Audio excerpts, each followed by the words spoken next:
Welcome to Fortress on a Hill. I'm Henry. I'm Danny. I'm Kagan. We're three leftist veterans that aim to expose the reality of the U.S. military's multiple wars abroad and to illuminate the damage military service does to Americans. American presidents throughout U.S. history have used American military and diplomatic power to force regime change of democratically elected governments around the world. Most veterans come from families vested in prior service, and American generals choose their own, ensuring diversity of thought never interferes with American warmongering. How can we stand by and do nothing while our military kills and destroys lives the world over, while telling Americans that all this death and destruction protects them from terrorists when nothing could be more false? Fortress on a Hill aims to change that. Okay. So the subject for today is veteran suicides and active duty suicides as well. Pretty much anybody who has served in the global war on terror era, if we want to call it that. We're going to read through the report that the Watson Cost of War Institute at Brown University did recently and try to unpack this a little bit. I'm planning to read the whole thing. We may skip a little bit here or there if it's somewhat of the same information. But, going through each page, I was like, all of this needs to be talked about and shared with people. So here we are to share it and to try to extend that conversation a little bit. Before I do that, though, I would like to introduce my my co-streamer for this evening, my good buddy. He is going by Little Boots, so that will be his moniker for talking here, and I hope that he'll join us again at other points. But brother, thank you for being here with me. Oh, you're welcome. Thanks for having me. Hello, everybody. Let's go. Alrighty. So,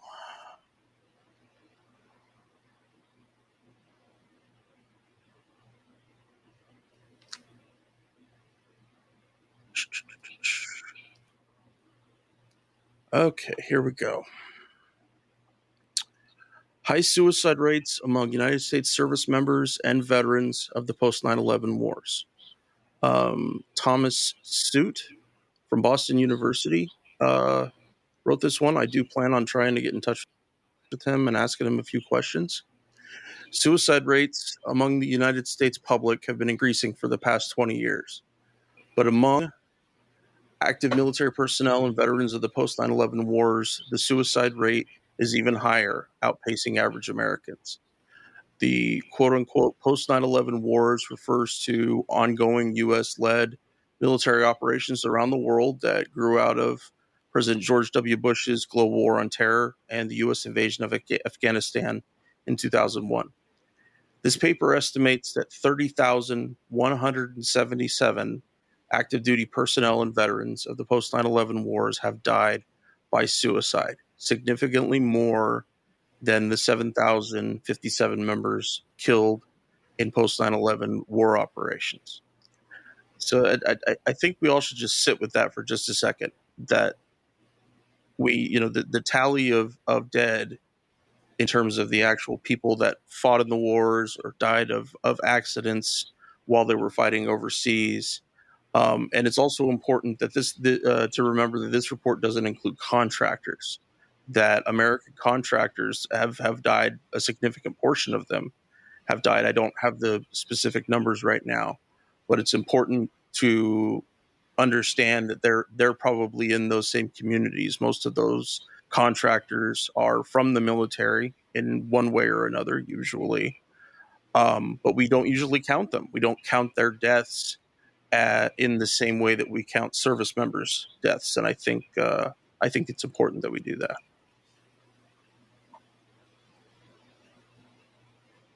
Go on.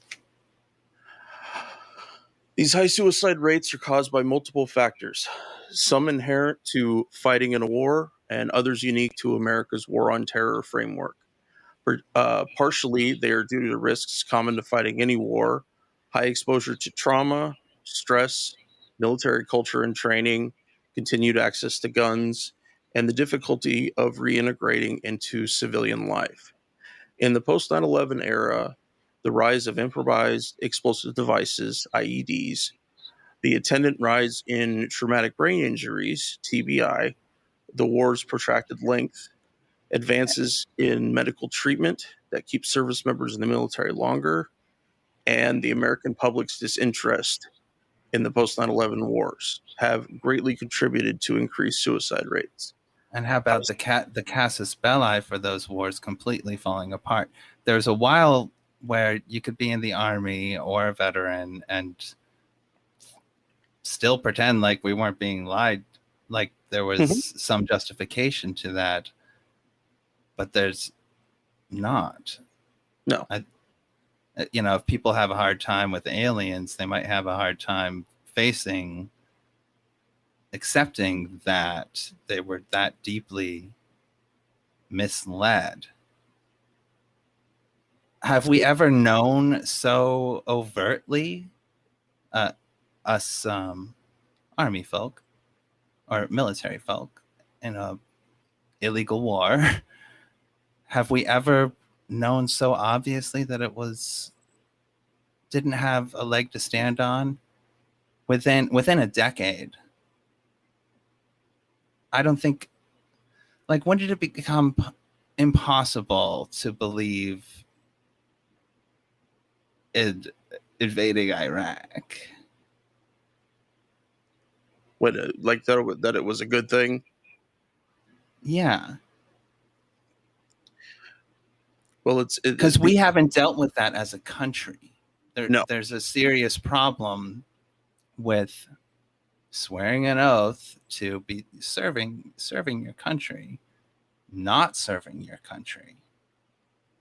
And what has one involved themselves in over there thinking that somehow the ends justified the means?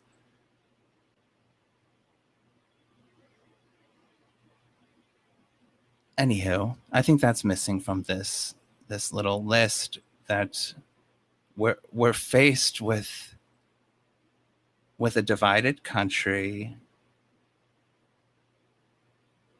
and impossible. It's hard to imagine that we're serving our country.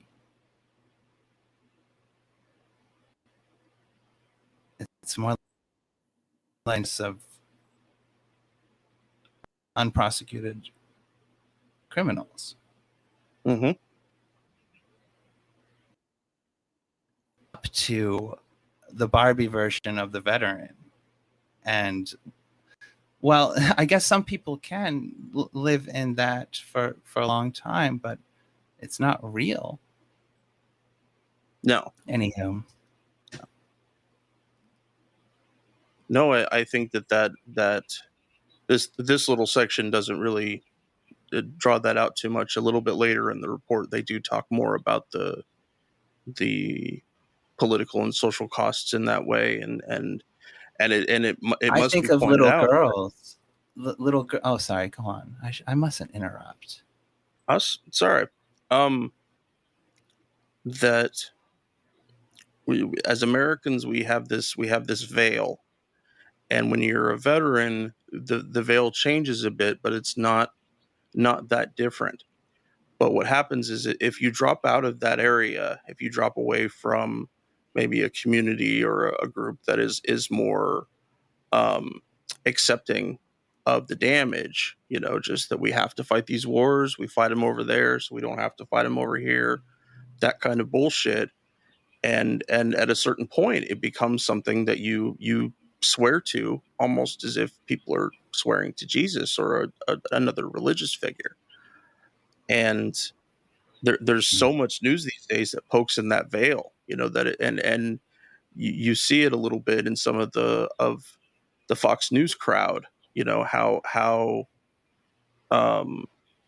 easy it is for their perception to say, and we keep saying things are anti-American or un-American. That's been, one of the new things. Is what a lot of people said about Trump. But Trump is, as grotesque as he is, he's inherently American. He fits right into the mold of the people that we're talking about here. Uh, But these days it's too hard. It's too hard to hide, I think. Or I think it's I becoming think harder to hide.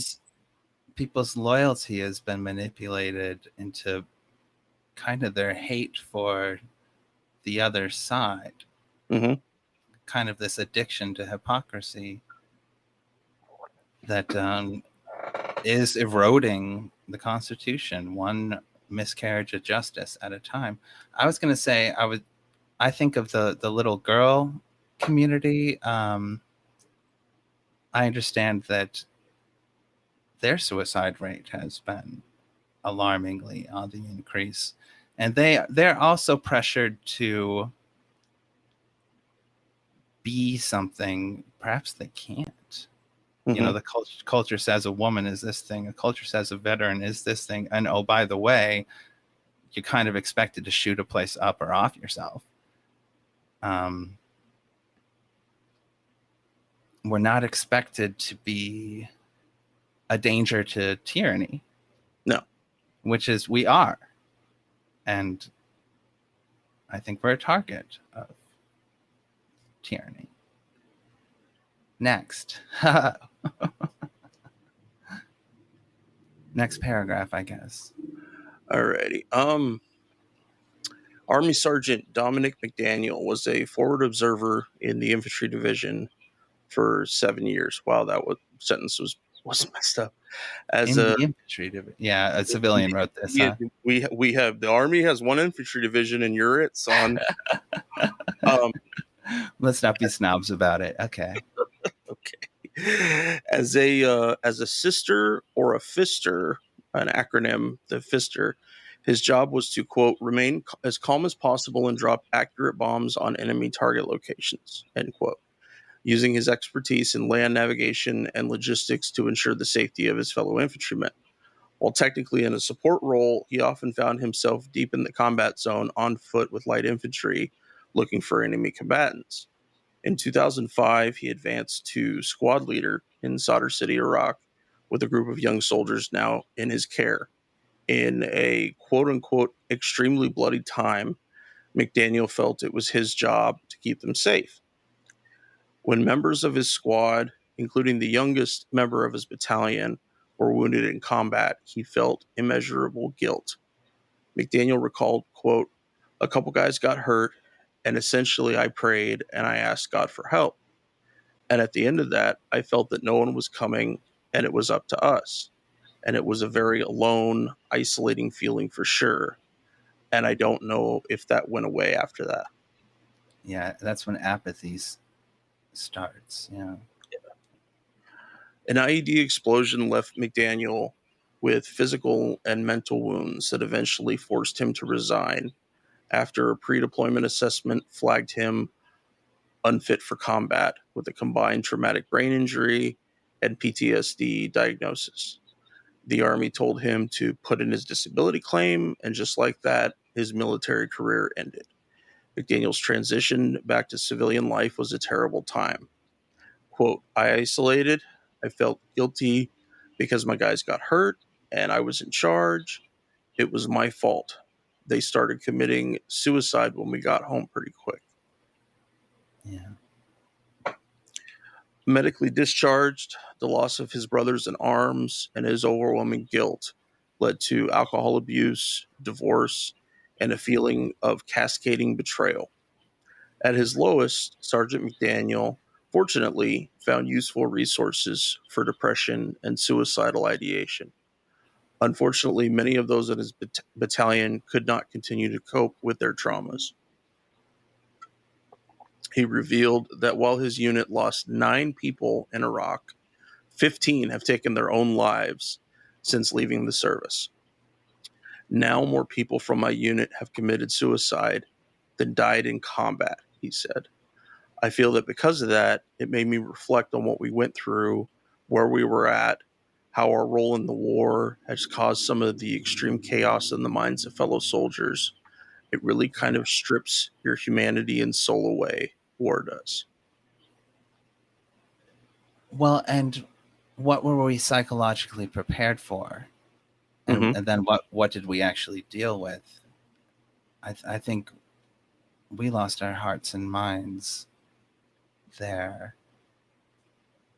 in the process of living through the bullshit. I mean, facing grave, important things, death, for nothing.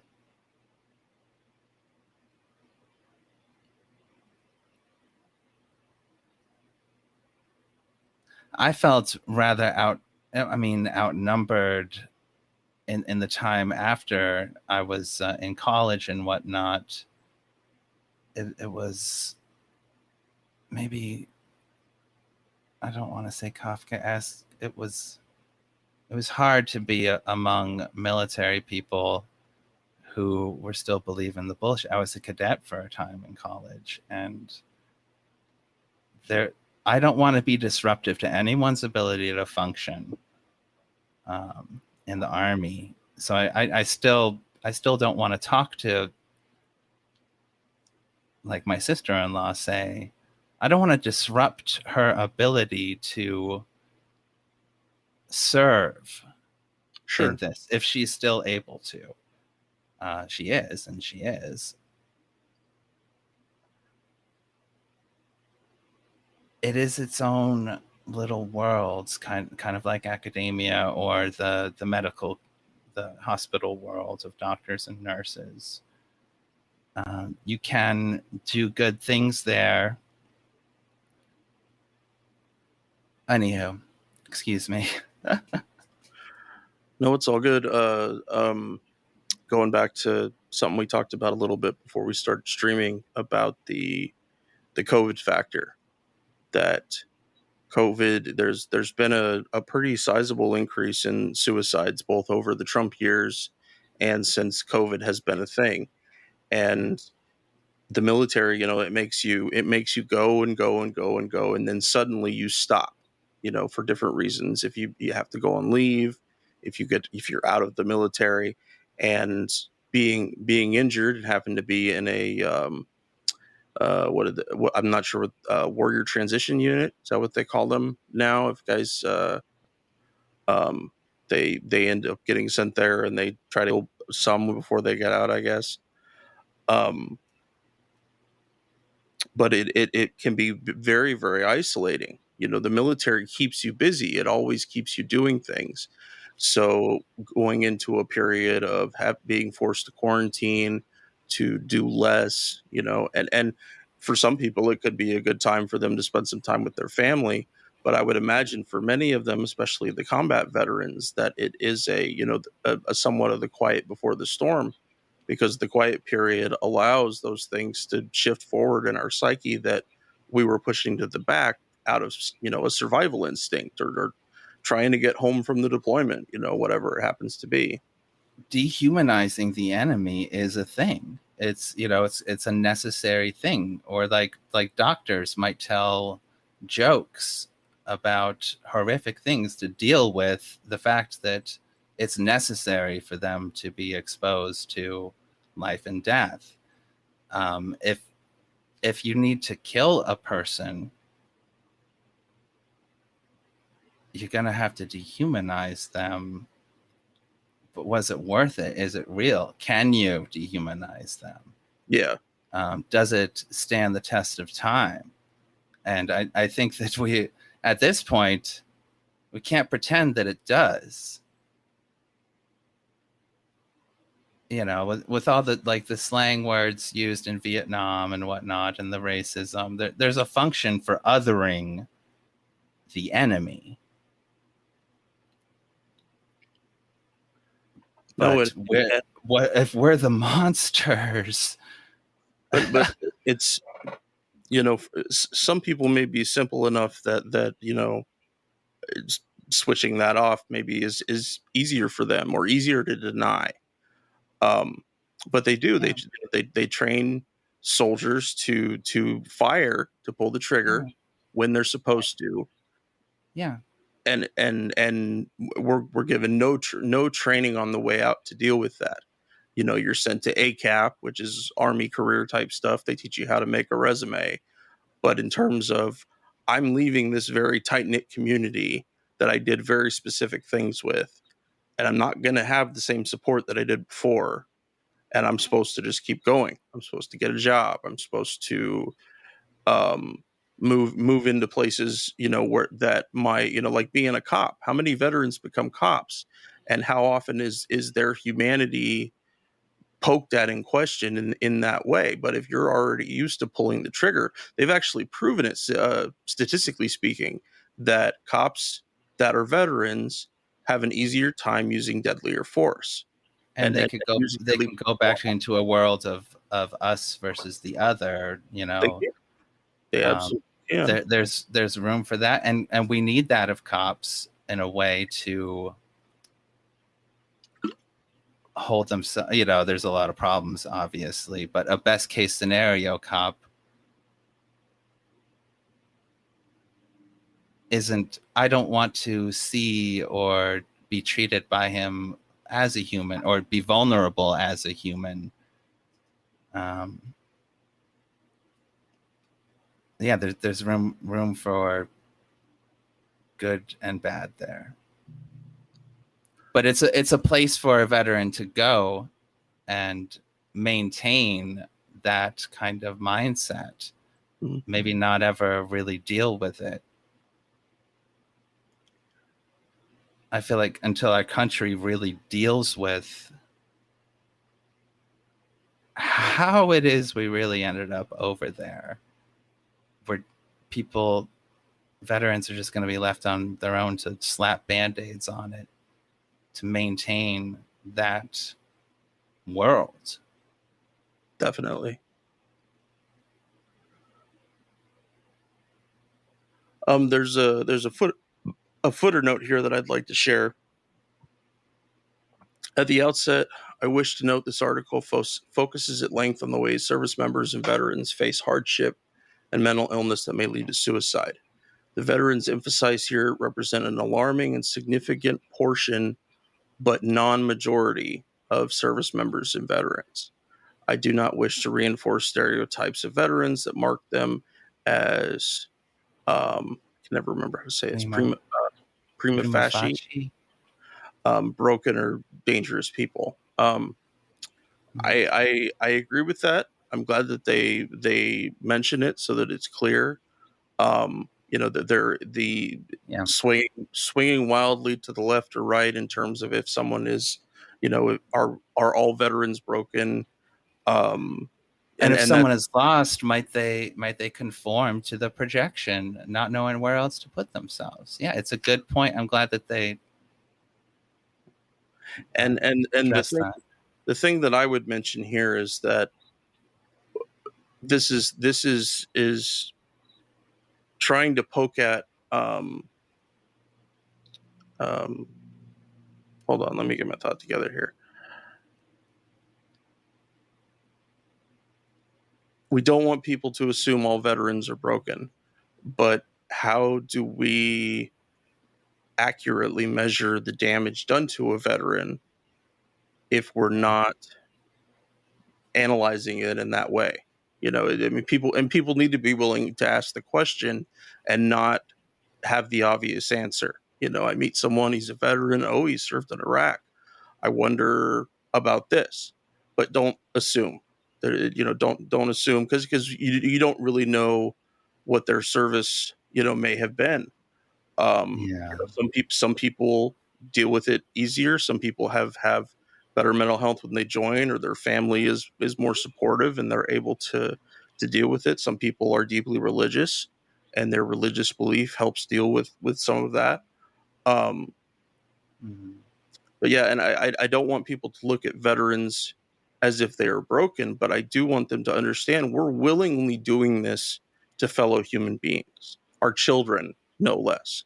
And I say that Right. like an 18-year-old who raises their right hand is still a child, and they're not, but they are in a lot of ways. Like Oh men, yeah. our brains don't fully develop until 25. And Yeah. so that leaves us, that we're still learning all of those things. And more than that, we're learning about ourselves. We're learning about what happens to me when I get really, really angry. Do I scream at people? Do I grind my teeth? Do I, we're going through these motions, and it's those reps that end up teaching us about who we are. But if you go in right at 18, Yeah. how do you have the chance to develop any of that absent of the military? You're going to latch on to whatever the military has done, Right. because it's what you know, because it's what's kept you together. And Um, it's why it's so important that our country not misuse these, because I think it's hard to compete with the reaction time mhm. of that age. And other armies we're up against, we're going to be up against, well, the kids. Yeah, kids fight, and it better be worth it. I was a kid. I was 19 years old. um, I think it's probably more natural when it comes to the evolution of our brain. We should have all experienced death by the time we are 18. Not in the way modern man lives, but in the evolution of our species. Mhm. I think that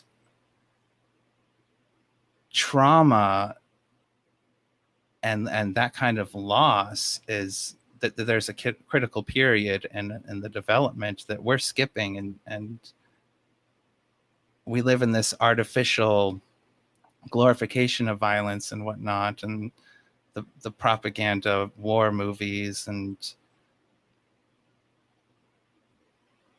not quite prepared to deal with real, not on TV, real hardship. But I do think it's totally within an 18, 19-year-old, 20-year-old's capacities. I think it's a good usage to have them in the military, but they certainly can't consent like an adult. They can't. They can't But we still comprehend need what's them. happening to It's them. why it needs to be important, worth it. And that brings up another question: is can the controllers of the military, can the people that drive its use, do anything about that? Is that I don't see our country ever being at a point where I'm going to trust the leadership with our military. I'm going to say you're doing the absolute right thing. Now, if I see 10, 15, 20 years of them going to help with humanitarian disasters and dealing with climate change, and a whole bunch of our guys end up coming home, I might feel just a scotch different. But right now, there's no one who wears the moniker of being connected or in charge of the military, most especially the president, that I would trust to make those calls, to take those innocent lives that Right. could have gone in a different direction, away from violence, away from war. I don't trust that they're going to do that. Yeah. That um Yeah, you can't. It's like kind of not possible right now. So it's it's a different mentality, I'd say, to join the military right now. Like, what are you consenting to based, uh, as opposed to 20 years ago when we're joining? We've got this understanding that we're being fed, and it's tied to a national tragedy. And it's the same year as, I remember my Pearl Harbor moment. It's when Pearl Harbor came out earlier in 2001. We were being programmed. Band of Brothers comes out. We're being prepared to do the necessary, mhm. but it wasn't necessary. No, no. And that's one thing about studying World War II that's really important, is that there was a point in that conflict where our country did go in the right direction for what we needed it to do. There was a fight that needed to be had. Exactly how we did that is a different question. But Right. there's also the fact that that like the early Nazi Party was supported by financial contributions from wealthy Americans, lots of wealthy Yeah. Americans back in the day. So in terms of America causing this, yes, we really got our foot in the fucking fire right there. Well, Uh, we were going to come out on the winning side, Absolutely. and emerge the hegemon and remain there. That's what we got out of World War II. No, that I think. that was absolutely what our goal was, exiting the war. But the point Yeah. I'm trying to drive after is that there is a segment of the understanding about fighting a war too, which is explainable, which is makes sense. I get why we have to do it, but absent you put in almost all the other wars, when has our country responsibly chosen to sacrifice our kids that we send into the military? And I don't Right. other than that sliver of World War II, which still has its own addendums to it. There isn't one. We can't look at you look at almost any other conflict, and it was Yeah. simply about American hegemony. Not Right. It wasn't a self-defensive act. It was Right. But usually I'd imagine at least the propaganda held up a little longer. Maybe it took a few decades for a true. service member to notice that, oh, that was, yellow journalism. That was obviously bullshit.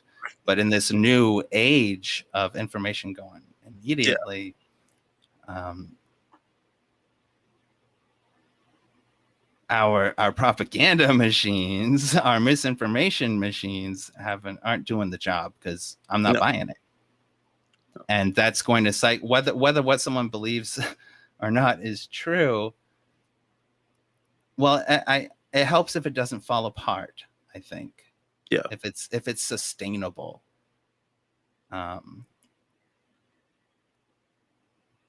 It might be a little unrealistic to hope for an actual just war, but true. can we at least believe it? Um, I mean, we're not programmed to be the bad guys. We're programmed to be No, the good no. guys, it seems to me. Okay, shall we continue? Sure, sure, sure. Okay. And did I see Sergeant. someone made a comment? A Oh yeah. Deborah flash up? No, it was right here. I'll throw it up again. From Deborah. Not only are the human costs unspeakable, the opportunity cost is enormous. We lost the opportunity to do good rather than evil. Yeah. Absolutely, Deborah. I could Yeah. agree with And that. we thought we were the good guys. We did. We did. We absolutely did. And that's something that we're going to have to stomach as climate change gets worse, because there's going to be times that Hmm.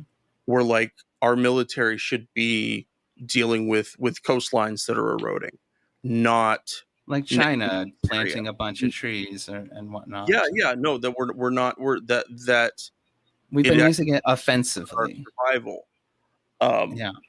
but I But don't. I feel like our military, in a way, has been under attack from within, in its misusages, in its abuses. Um, it's taken a toll on the population. Absolutely, it has. All right. Army Surgeon McDaniel now works for a nonprofit helping other veterans who have experienced severe trauma in peer-to-peer settings. He spends his time counseling veterans who, as he once did, struggle with personal crises and feelings of hopelessness.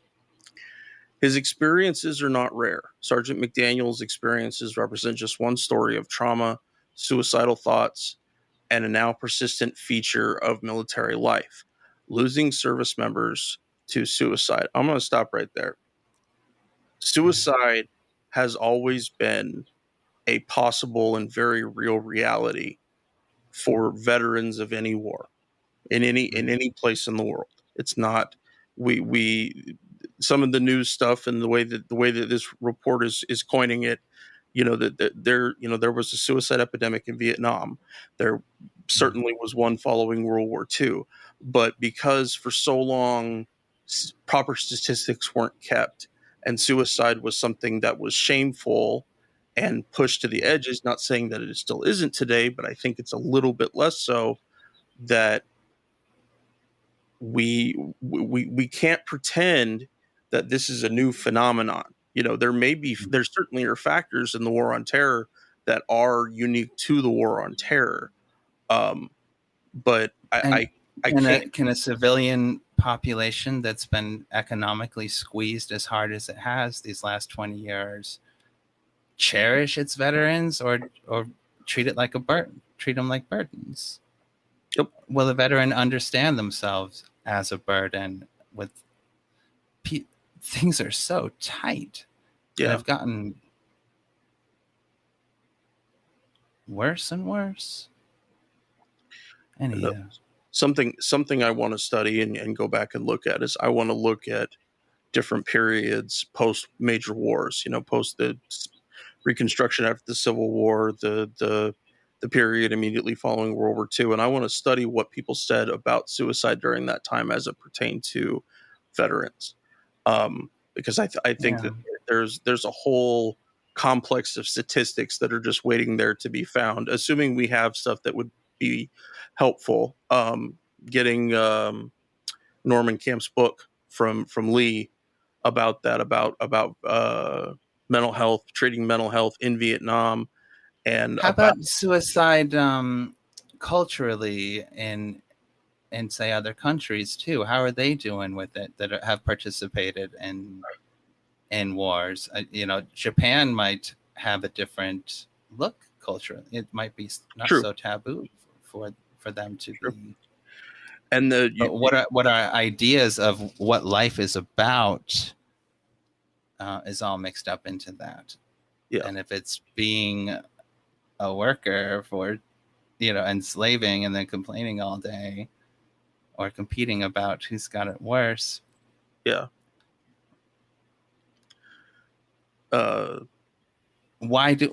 Yeah. How have other countries been affected? How are their suicide rates? I'd be interested to know. Australia has been involved in our wars. Are they? I know that Australia, UK,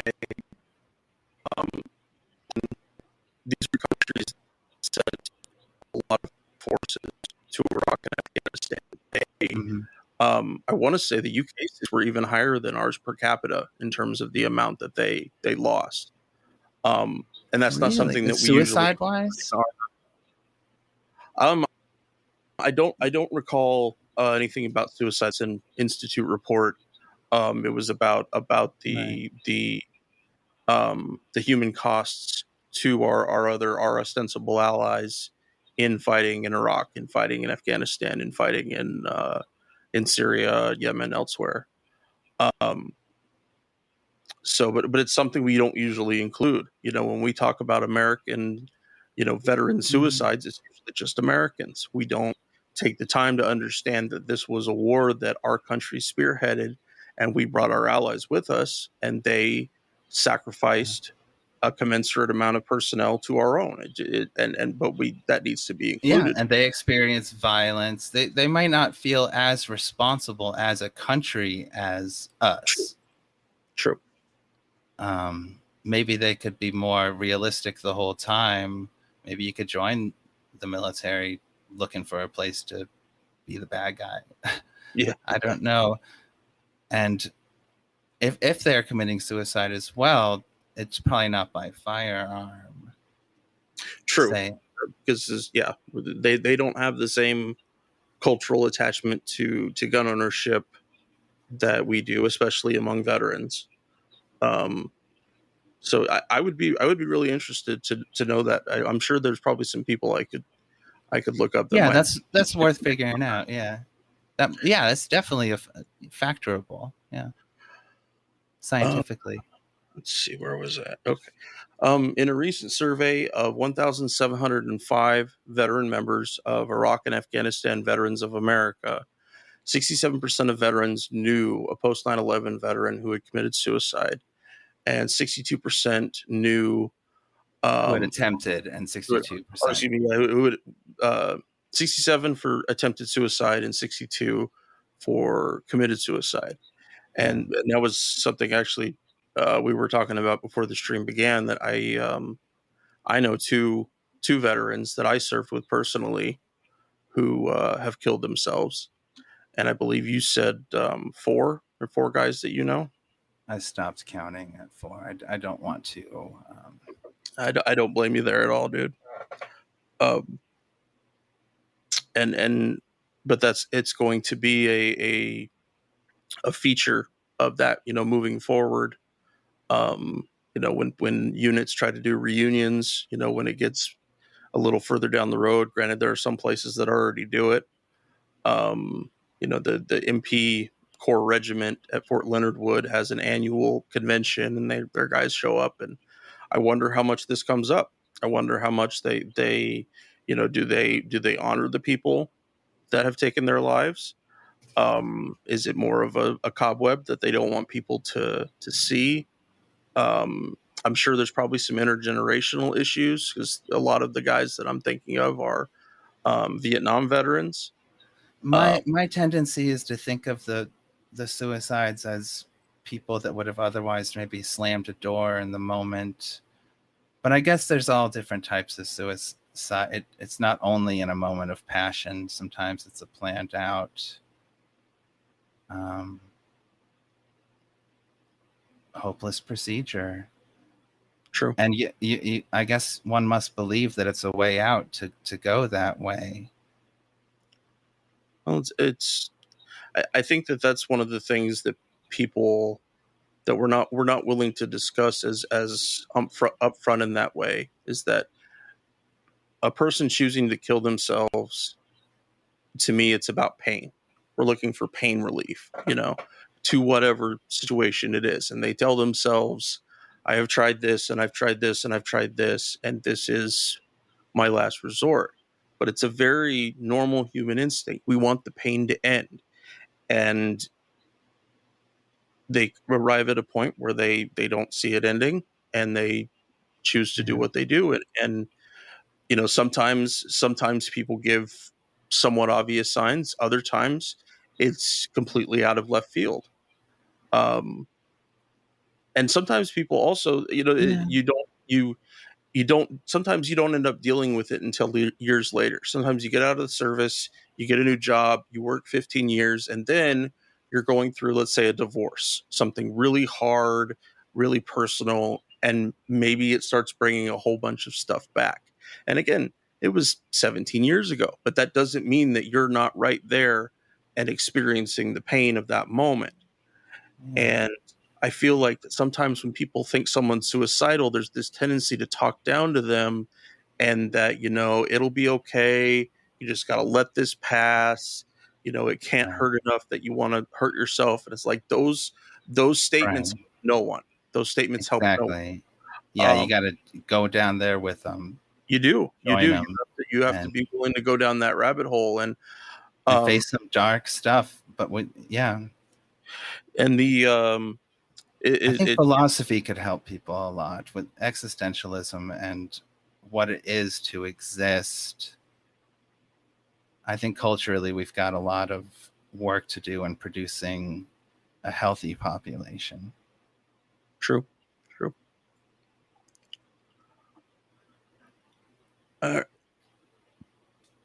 Next section here.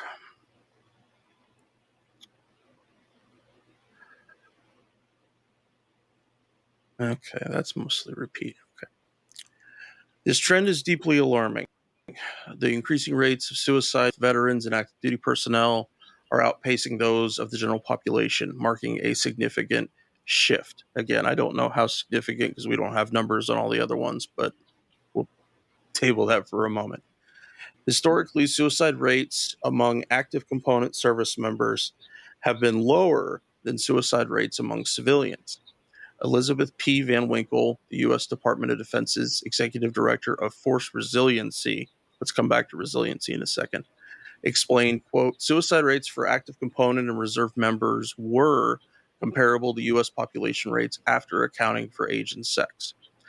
The DoD reiterates that point in its annual suicide reports. However, the current rate has increased to meet the age-adjusted civilian suicide rate and has now surpassed it.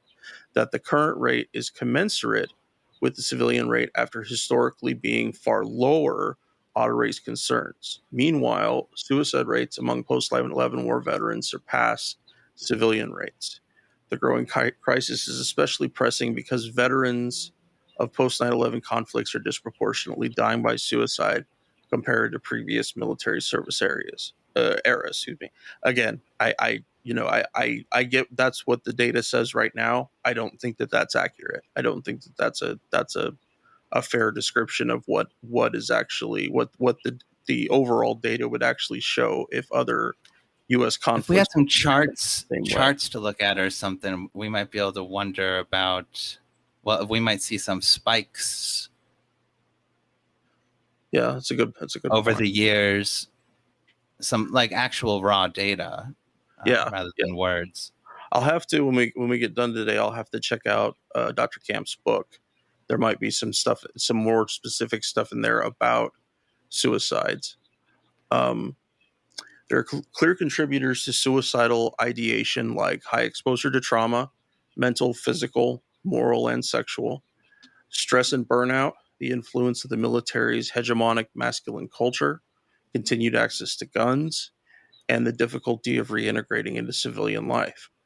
In addition to these factors, it is imperative that we consider the impact of the military's reliance on guiding principles which overburden individual service members with moral responsibility or blameworthiness for actions or consequences over which they have little control. There's something else that is very key and very different. I don't know about different about America compared to other countries, but we put a lot of moral responsibility on our people, and then for service members, it's not much more. Yes, and we can't measure up if our service is abused. Mm-hmm. Mm.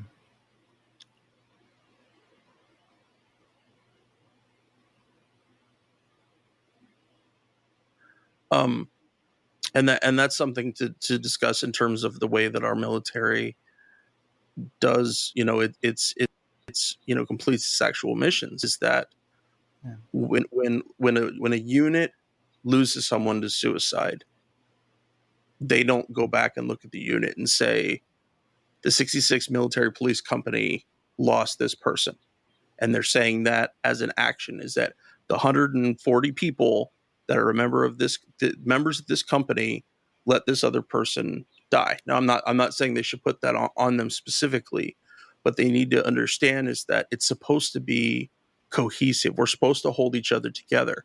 And when blame is shared out, it's doled out to certain individuals, the most blameworthy, as opposed to understanding that there's smaller amounts of blame a little bit further back.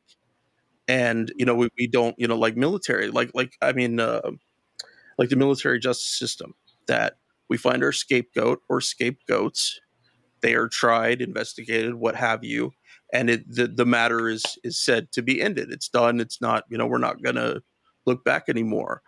But there's a lot of other responsibility that needs to be acknowledged, and that has to do with us individualizing a person's moral responsibility over a collective sense of moral responsibility, that all of us, that everybody has to toe the line in that way. Now, I don't know exactly what that would look like, but we know we're Americans. We are highly individualized people.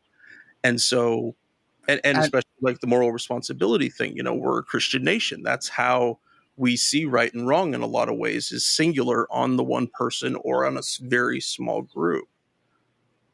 So for a soldier or a service person to deal with troubles they're having, say, with their deployment, psychological issues or moral issue. Well, morally, you can go to your chaplain and he can guide you through. Psychologically, though, I feel like our psychological service members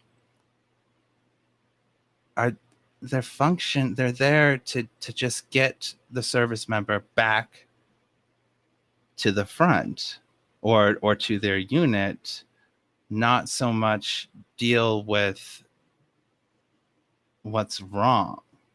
Like, that's not as important as the mission of getting this person back to the front. That was what's a psychologist's moral responsibility to dealing with these service members or a chaplain mm-hmm. without lying?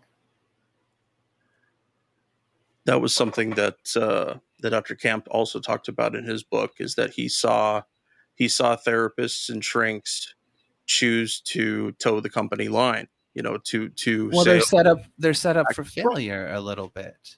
If in some ways they really are, yes, they want them to, okay, get this guy back to the front. It's okay. It's not a big deal. We have to meet mission. That's the thing. It's what we're all supposed to be doing is we're supposed to meet mission, be ready to roll out that gate when the time comes. And I don't know if they just don't acknowledge what they're actually doing, that potentially sending guys back that should not be there, that they could be a danger to themselves or to others. And especially in terms of the empathy gap, is that they're just not caring. Like, this human person has been entrusted to you, even if it's only for a little 10-minute exam, and then you send them back to the horror they just came from. Why the fuck did they come talk to you at all? What was, other than a cover your ass? And we know so many things in the military are like that, like the post-deployment screenings that we all go through. How easy is it for somebody to just lie through the whole thing and, yep, you're cleared, you're ready for the next deployment, no problem, you're ready to go. But it's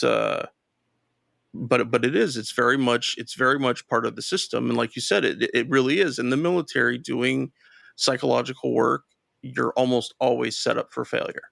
It's truly about it deals with morality and existence. And if we're swearing an oath to defend our Constitution and we're understanding ourselves to be the good guys, what good does that, just swearing the oath to the Constitution and being built up as thinking we're the good, what good does that do us when we're confronted with the reality of it? I feel like it'd be better to just program people to do evil if we're going to do evil out there, and then we'll get evil people doing that evil work, but to get good people to do evil, it's going to take a toll. Mm-hmm. Or even we might be lied to and think that pretending to believe the lie is the right thing to do, Yeah. Did I derail us there? No, not at all. No, I so much about the military is about believing the lie. Here's my new team leader, Sergeant Snuffy, and he's supposed to take care of me. He's supposed to make sure that I have the equipment I need, and that if I have personal issues going on, which everybody in the military does, that I get help for them. And that's the thing is that I remember I told somebody long time ago, is like out of every 10 Army leaders, I would probably honestly trust one. That's officers, NCOs, all of them. And part of it is just because they're so indebted to the system, they're so attached to it, that you very seldom see any of moments of humanity towards their soldiers, because they just don't have it to give. They've been part of an organization that said, no, humanity it's not useful for us. It's not humanity is not lethality. It doesn't neatly fit into that box. Right. And say an infantry soldier or someone that doesn't care so much about the right and wrongness of it.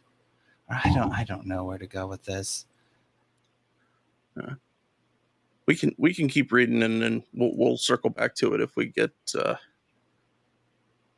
if we have some other thoughts about it. Well, being exposed to the actual state of our country, or to turn the news on, I feel would be really disruptive to serving honorably and being completely, like, I feel like one could still serve honorably in the military if they completely cut off everything outside of that world and were focused on their unit. They could be have a fulfilling life tending to their unit. Nothing. I've got buddies who they don't give a shit about the politics or anything outside of women and working out. Yeah. It just doesn't come across to them. It's like invisible on the radar. It just doesn't show up. So right. But making someone to feel like a good guy and then not using them as the good guy, it's gonna unnecessarily burden us. Oh, absolutely. We gotta be doing something good, or the lies have got to be really good, like way beyond us. Well, it's not just the quality of the lies; it's the fact that they're quantified over so many people. That was the thing with Trump, is that I can't remember where it came from, but it's like, the more that you repeat a lie, the easier it is for people to believe. And in the military, we have groupthink. And so, okay, everybody else is just going along with it. I'm going to just go along with it. And I view that as psychological warfare, actually, because in a lot of ways of the and it's not appropriate to point it at our own population. No, and the groupthink, of course, it doesn't just extend to the military. Veterans bring that out again. They're a big part of extending that of the shame and anxiety of all of that stuff. Yeah, I wonder how morale is. I wonder about morale over these years. What it's I'm sure, right? With the internet and everything, and such a divided population. Yeah, I could imagine it being really, really difficult right now. Well, however bad it is, we could still kick any country's ass, I think, if we were invaded. Actually needed. No, for actual defense, yeah, but we go so much more beyond that. Yes. All right, let's keep going here. If the above factors are likely true of wars, we must also examine unique elements of the U.S. post 9/11 wars that may have led to what many have called a suicide epidemic. For example, since the post 9/11 wars began, we have seen a tremendous rise of improvised explosive devices, IEDs, in warfare, significantly increasing the number of traumatic brain injuries and polytrauma cases among service members. TBIs have affected as many as 20% of post 9/11 service members, with many experiencing more than one during their career. Simultaneously, the length of the war and advances in medical care have allowed service members to redeploy after severe physical trauma. These compounding traumas contribute to worsening suicide rates as service members deploy and redeploy after sustaining severe injuries. Together, these and other factors may account for current veteran and active duty suicide rates. Can we read that sentence again? Because it seemed together. Oh, these compounding traumas contribute to worsening suicide rates as service members deploy. Okay, together. These and other factors may account for. Yeah. Okay, so it's not really quite saying anything. All right. Well, when I was on my second tour, I had everyone around me, or as I said, let me take that back. Most of the E4s, E5s, E6s were all combat veterans. There were several of them, and they weren't all specifically in that range, but several of them who were guys that are on their third tour. And for those guys that were on trip number 3 to either Iraq or Afghanistan, you could see the weight on them as time went on. In terms of personal stuff, divorces, and trying to keep in touch with your kids. if that's the situation somebody is in. And then going back and talking about the having to redeploy after having severe physical trauma, is it is true is that people, veterans, there are a lot of situations where troops, where soldiers and Marines would have ended up dying if we were still in Vietnam, but because of the improvement in medical care in a variety of ways, that people end up living through stuff that in the Vietnam era would have probably killed them. And then those guys, depending on where they are in their career and if they end up redeploying, they end up carrying those traumas with them. And sometimes they're traumas we don't even know about. I wonder what the Civil War veteran, when penicillin is new, because that would be also another spike of newness of, as far as people surviving the battlefields. I think that might be a bigger change. What was there? What was the Confederate soldier who lost that war? A rich man's war is poor man's fight they came to face. Was there a lot of suicides among that population, I wonder? That's a good question, and also is it important to point out that that the violence against Black people following emancipation during the Reconstruction period was pushed by veterans. It's not hard to see a veteran coming from a losing war, seeing all these people die and wounded, and whether or not they have any psychological or physical trauma, and then carrying that out against the people Oh that yeah, they blame for they've got a ready scapegoat ready.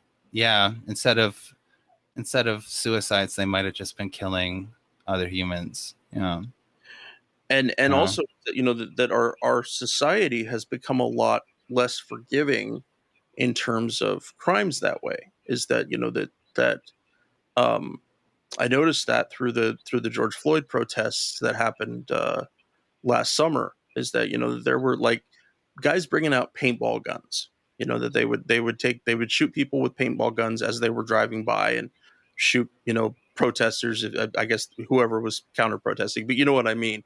But in the past, would that have just been a gun?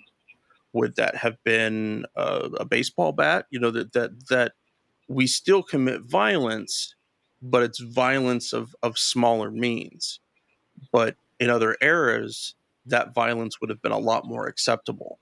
It would have been a lot more, easier to pretend that I didn't just kill that Black guy because I know the cop and they were like, you weren't even here. We didn't even see anything. But now it's, that the laws have made it harder to really, really hurt people. Let's hurt people a little less, but we're still going to hurt them. We're still going to other them. And yes, exactly. Let's see. Many studies have attempted to understand the causes of suicide in the military. Nevertheless, quote, the precise cause of the increases in military suicides remains unknown. Well, I hope nobody's waiting for that magic bullet to stop military suicides. It's not possible. No, and that's something that they kind of use that little bit of obfuscation to say, well, we don't know what. And the thing is they do know. They know a whole list of reasons which might cause someone to do that, but it's never any just one thing. And I feel like people's brains are too connected to a yes no mentality. It's bigger than psychology. It's on the sociology scale. It is. And a culture's relationship with death and suicide. It might be honorable, actually honorable somewhere. Here, it's not. We kind of have an Abrahamic culture of an idea of hell and whatnot, and also our place and as worker bees. No, but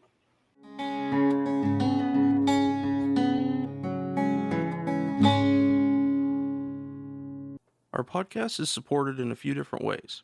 First, there's Patreon, where we're blessed to have an array of wonderful supporters, helping the guys and I pay for some of the podcast expenses. Those who contribute $10 a month or more will be mentioned right here as an honorary producer, helping keep you, our listeners, stocked with new episodes. But you don't have to contribute $10 a month to help us. For as little as $1 a month, you can help keep us going, paying for hosting and storage fees, transcribing old and new episodes, promoting and expanding the podcast, and more I'm sure I can't think of at the moment.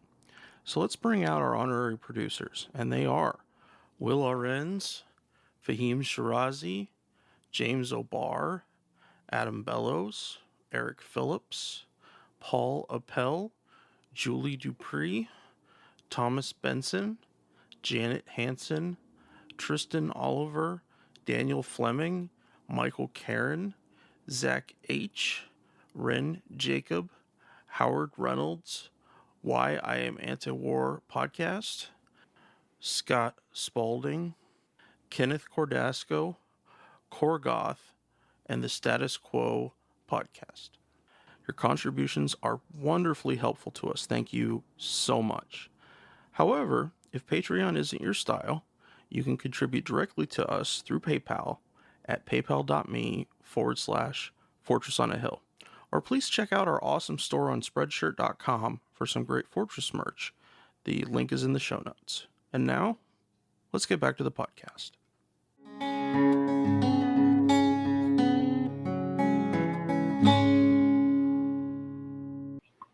Suicide is it's full. I mean, there's very few places in America where someone would not, by some portion of their peer group, be shamed because of that. Because for lots of people, psychology, period, but specifically suicide, is seen as personality weakness, a weakness of character. You know, they didn't clench their fists and walk forward enough, and that's entirely misses the point, because there can be so many different reasons, and some people don't care. Some people, you know, it's not a thing for them. But if we're to be honest about the real metrics of what war does to a country, what war has done to our country, those things have to be acknowledged. We have to be we can't pretend that, oh, that was shameful, I'm not gonna think about it, because it's all evidence to what this really does to people. You know, long-term warfare, being a country that worships it up and down, and if you step outside that little box, that people are going to shame you for it, and it's a very hard place to be. I didn't like, for the most part, dealing with other veterans after I got out, because most of them fit way too much into this box I'm talking about. Yeah, that, you know, people are all over the place. Some people have a chip on their shoulder. Some people have a lot of pride, a lot of guilt. It's changed over the years as it's become impossible to believe we're the good guys, I feel, in these illegal acts. It's not war, it's violence. We've got a message here from Kat. Union troops had no qualms whatsoever about killing Native American babies and women after the Civil War. You're absolutely right. In that way, our government continued to murder people. It was just that at that point, a certain group of people got a little more protection than another group of people. It was, you know, it's a modicum at best. But I wonder about the psychology of these Union troops, who maybe they believed they were fighting for slavery or whatnot, and to then find themselves, well, it's hard to go back there. How did they deal with the self-harm it does in doing evil? And there's definitely forces bigger than any of the individuals that want to say, the Native Americans, or erase their culture. Sure. And get them white people names and whatnot. All these efforts are bigger than that Union soldier. True, true. But very much like you saw Dances with Wolves, didn't you? Yeah. Um, Or Little that Big Man. Yeah, in that one they gave John Dunbar had a conscience. He had a he he had just left. The Civil War had just ended when he got, or about to end, when he got sent out to his spot on the Yeah. range out there. But Yeah. one It's thing a that's little self-serving to the white man's culture, I feel, if it a really white is. person No, no, wrote that. yeah, Dances with Wolves is definitely a white savior movie. That's absolutely what it's about. But the thing I want to point out is something that they left out of the movie. The woman that I'm trying to think, was it Mary Masterson? I'm trying to think of the actress that played she Sure. was the other woman that was living in the village, and that she was a white person who had been kidnapped and brought to They live wouldn't with the Sioux. that and there's a lot of stories like that they wouldn't have to make up. Oh no, There's totally. But that was the thing, is that they weren't honest about what actually happened to her. mhm. So what they showed us the story of her. We had a very brief little, I wouldn't call it a montage, but the fight scene where she was taken from her family, and then Right. she came and she lived with the Sioux nation that was Yeah. shown in the movie. What they did not show was that after that happened, she was actually kidnapped back from the Sioux by Union soldiers, or Union affiliated Rangers. I can't remember exactly who did it.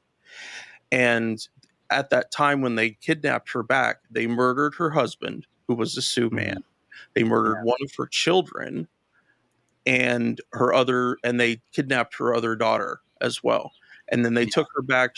I can't remember. I think it was like South Dakota type area, but she got drugged back to like Louisiana or something and forced into a re-education school. Yeah. She and the rest of her life was just a horror show.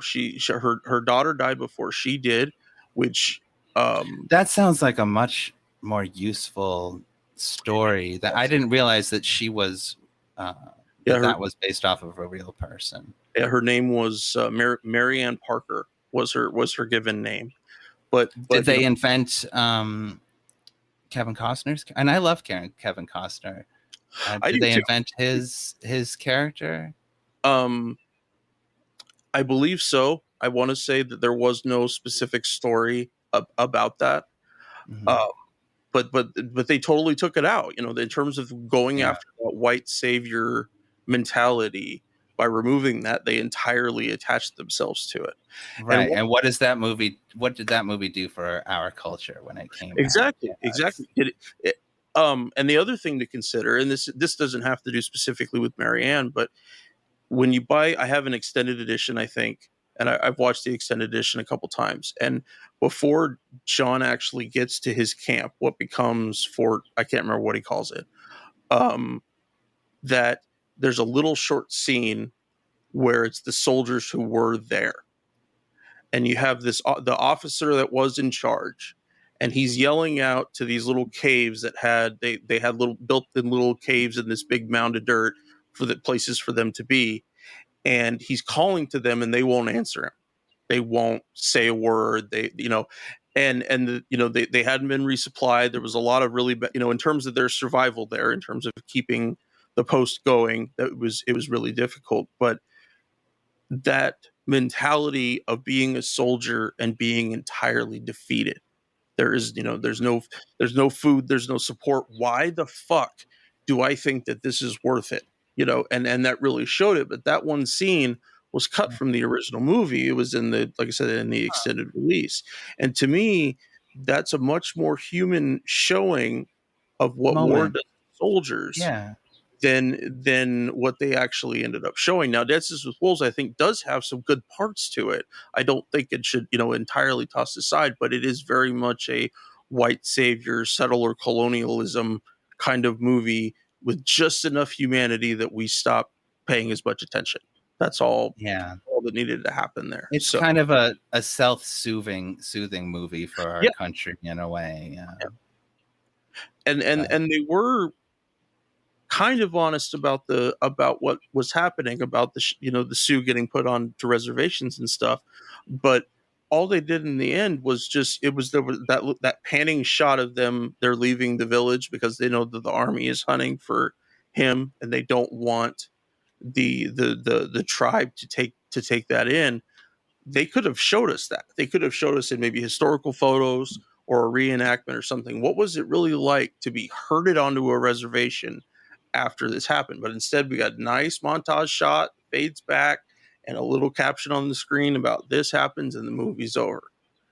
And it's much easier to ignore than when you see it with your face. Like what happened with those soldiers is that I want you to look into the face of people who are truly defeated, people who thought they had a purpose, and it's entirely gone, and you want them to keep going, you want them to keep sacrificing, you want them to keep Right. So maybe ignoring someone in Washington wrote their post down on a map and they're dealing with the reality of it.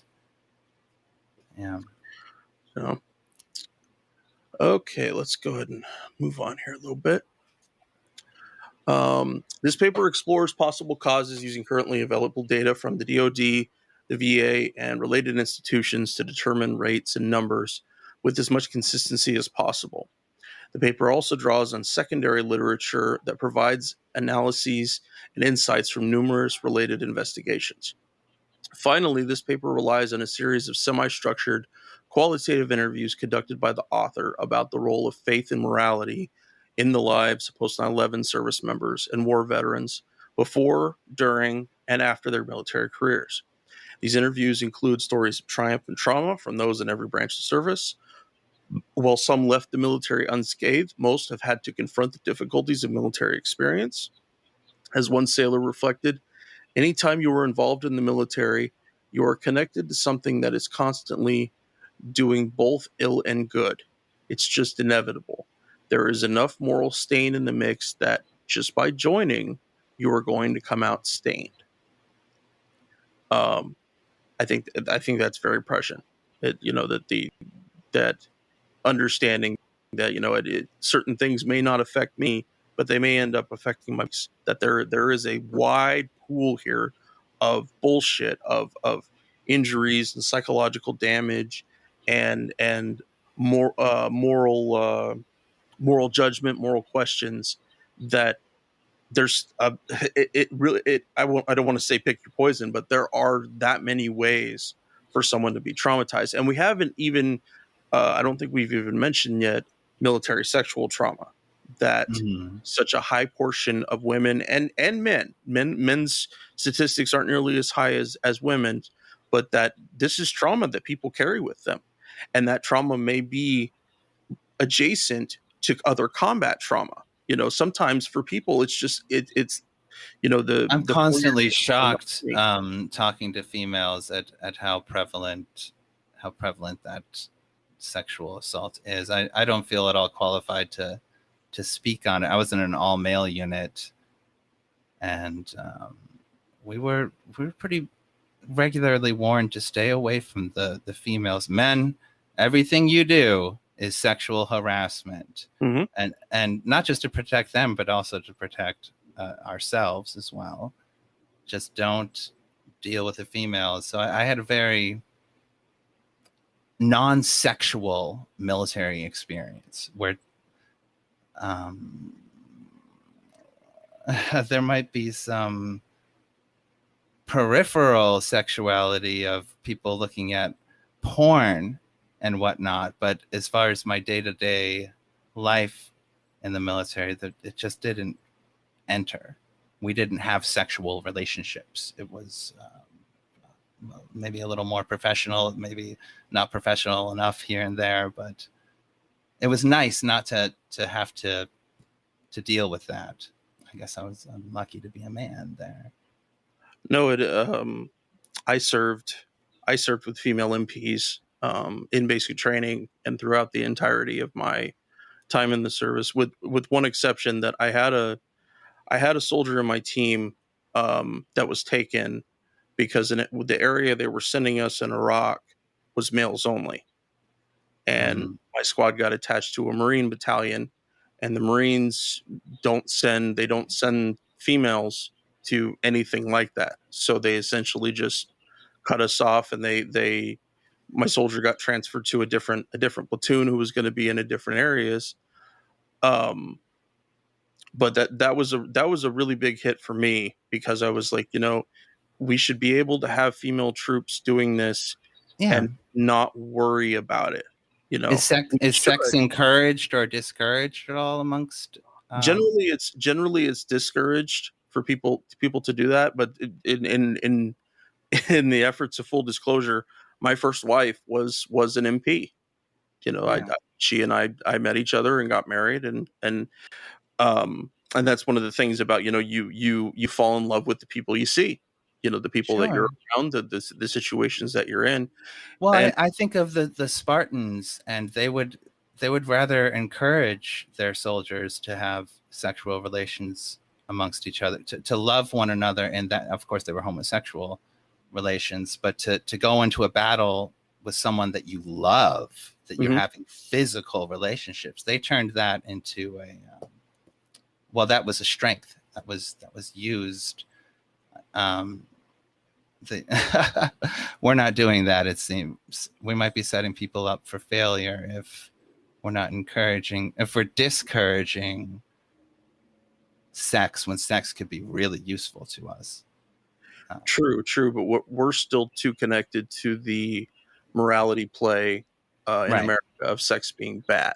It'd have to be like a Starship Troopers kind of thing, where maybe you're given a fuck buddy instead of a battle buddy by sexual preference, and you're going to fight pretty well next. You're going to really, really care about. Well, you tell me, to go out with your wife or what became your wife. It's got to be a different bond than, as much as I love any of my dudes. Well, I mean, one thing that they end up doing is that you can't be in the same team or same platoon or anything like that. And so when that happens, usually, and especially if you get married, you'll get one of you, usually the female, will get shipped to another spot. My ex and I were lucky that when she was able to get out because she was pregnant with our son. And so she ended up only having to go to Iraq once, which I was really happy about.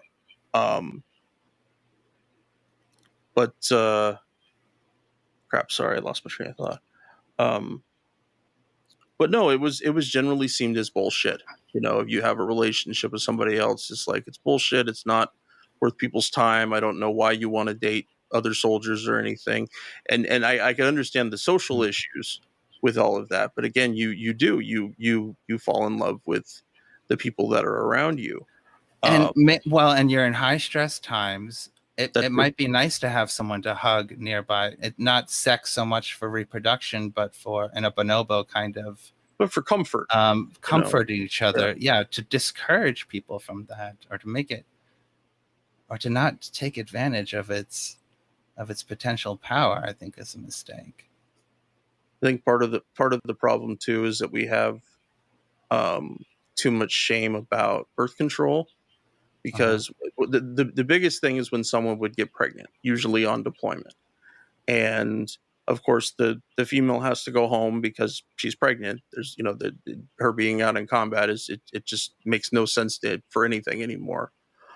True. But that's a loss of a soldier. That's someone in the battle roster that will not be in a turret or behind the driver's wheel of a Humvee or something like that, and they have to end up dealing with that. That's probably gay sex might be more safe to promote against your soldiers than anything that could lead to a baby, because that's not going to fly. You can't be getting knocked up and deployed. No. It's not. That's not so useful. But I do want to mention one thing about the environment that I was in the MPs, is that the there were very few leaders that were actually willing to protect them. There were very few leaders that willing to, like you have a soldier and the skeevy guy in the platoon wants to take her out. He's the dude that has done everybody. It's, he treats women in a very specific way. And I don't know why at that moment it's like, you know what, dude, stay away from our females, all of them, stay away. But besides the bullshit is I know how you're going to treat this person, and this person is part of our unit, part of our organic ability to go and fight in this war. Don't destroy that. Don't destroy that chance for rapport that this person could have with other soldiers. But no, it needs to. Kat, you're absolutely right. You cannot stop love. And that's the big thing, is that people right. So, and don't try to. Yeah. Yeah. I think as our culture integrates women, and I mean Western culture, into the military, it might be centuries or decades and decades of growing pains before we can get this right. Yeah. I'm horrified to hear on a chain of command level how disruptive it would be to, well, what a failure it is for a leader to behave sexually towards a subordinate, how just way outside of what's appropriate, what's useful to the unit that is. And that to me is one of the worst things. That, like, if you're in love with that soldier, can you risk that soldier's life? Yeah, exactly. I mean, how far are you willing to go in taking advantage of this particular person? And one particular one that I read about had to do with it was an E7 sergeant first class who was in a first sergeant position, and he was dating an E3 that was in his unit. And I'm like, dude, you no, gross, inappropriate, every direction you can look. This is not a good choice for anyone. I don't care how much you care about this person. Something needs to give. And the reason that I ended up reading about that story at all is because somebody had wrote a, kind of corrosive response piece to it. And they were talking about how disruptive females are in the unit, and they do this and they do that. And it's like, hold on, buddy. That happens because your leaders don't do their fucking jobs. That happens because your leaders don't say, these women are not meat. They are our fucking teammates, and you will treat them that way, or you're going to have to deal with me. That's the kind of, first sergeant that I would have been if it had gone on that long. But most of them don't. Most of them see them as a pool to dip their fingers into. And here, we're talking specifically about veteran suicides. There are so many different ways that can happen. Somebody can be ostracized from their unit simply because they dated someone, broke up, and then that whoever, the male half of it, goes and tells everyone shit that they shouldn't be sharing. So, and puts them in a place where it's like, I can't fit in this group anymore because you destroyed it for me, simply doing things that people do at the end of a relationship. But because of the military apparatus over the top, it makes the situation entirely different. But again, let's go back to what you and I were talking about earlier about us sending our children to fight. These are kids. These are 18, 19, 20-year-old people who haven't been in long-term relationships, joined the military for whatever fucking reason, but and we don't get raging taught sexually. Like, yeah. I was a horny young man. Yeah. Hard to think about much other than sex. Yeah. And video games. Got another message here from Kat. OMG, we had a last first sergeant that had a wife at home and another German wife there. I used to take calls from the wife at home when he's been out with the other. So twisted. No, that is a perfect example. I had a platoon sergeant that had an affair with a housekeeper when he was stationed at Fort Leonard Wood. And he was doing actual. He was an SGL. They're a small, what the Army calls a small group leader, doing training of some kind. And we were stationed then at Fort Lewis. He was going back to Leonard Wood for some kind of training thing, and it hit her up. had said, "Hey, I'm back in town. Let's do this." That is so common, and it's just rampant. It's everywhere. Cat, all kinds of cheating was going on. True, but not all was that type of fraternizing. That's true. That's very true. Yeah, among the Joes, I think it's way different than a sergeant to a private. Say. It is. It's like you don't take money from them. You don't fuck them. You don't fuck their wives. You don't treat them like you don't. You have to be willing to spend their lives. How do you do that unless you value the life, and therefore you value the relationships, and you don't want to mess with them, so you leave them alone? That's not part of your role, at least. Maybe have some professional distance. It's not for nothing that it's in the UCMJ. Adultery is off limits, and that kind of fraternization it's not just like morally wrong. It's disruptive. It cannot stand. All right, let's go back, do a little more reading here.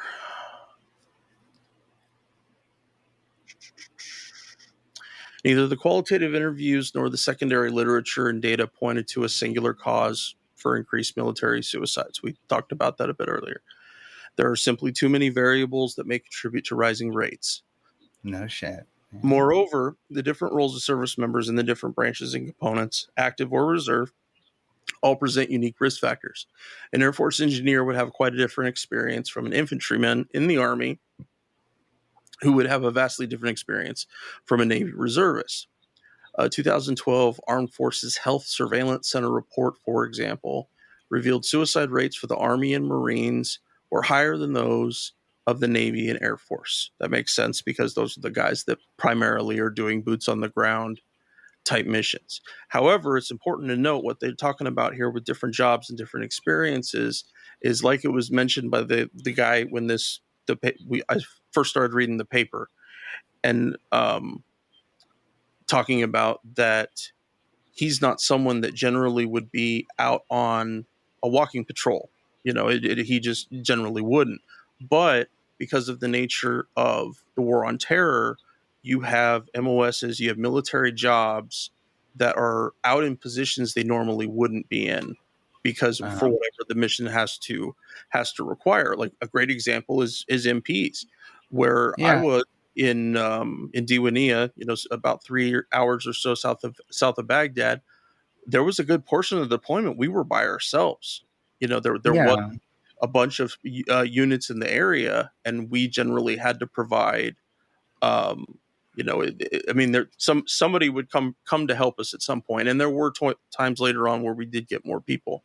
But the point, I think you're tough, and you can take that, Henry. We can be pushed really, really hard, but it's got to be worth it. One thing in common with all these across the different branches, we're all coming from the same country, and we're all even given the red lies or the blue lies. Mm-hmm. We've all been abused. Mm-hmm. That's true amongst, like, as far as getting physically exhausted, I think that's different than morally and psychologically spent. I think that you're gonna be pushed pretty hard, even if it wasn't your job, but it's got to be worth it. Yeah. What did I accomplish? You look back at these terrible at a hard thing, and what gets you through it is that it's worth it. Or maybe it's hopeless and you're just surviving, which that's a place of apathy, and it's I don't think it's sustainable. The root, if there's a singular cause, it's that it was all a lie. Yeah. It was for nothing. It might be really helpful to look back on those hardships and think, but you know what? At least we made the world a better place. We made our country safer. We lived up to our grandfathers. Anyhow. No, we if we get disconnected from um, that community myth, we're fucked. You know, mentally and psychologically. Just it you know the, and that being ostracized in that way can happen for a lot of different reasons, not just what we're talking about here. Mhm. Um, but very very important to note though.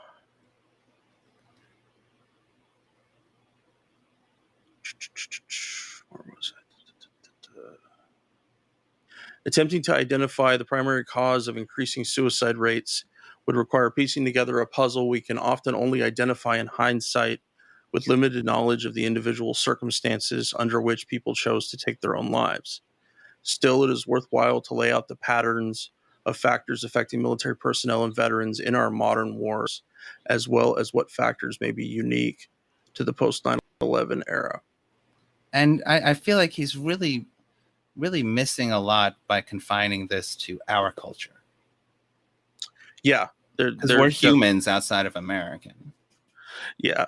No, I think that this should be analyzed next to statistics from the UK and other Maybe allied nations. non-Western nation, how do African countries deal with this, or Oriental or Asian or whatever. Latin, still pretty Western. But are the how about what's other than the suicide bombers? Anyone that took up arms to come fight us, say in Iraq, how do they feel about theirs? Were they really serving their families in coming to fight us? Were they, or were they also duped? Like I know a lot of people came in from outside of Iraq to come fight us. We kind of invited violence to this city.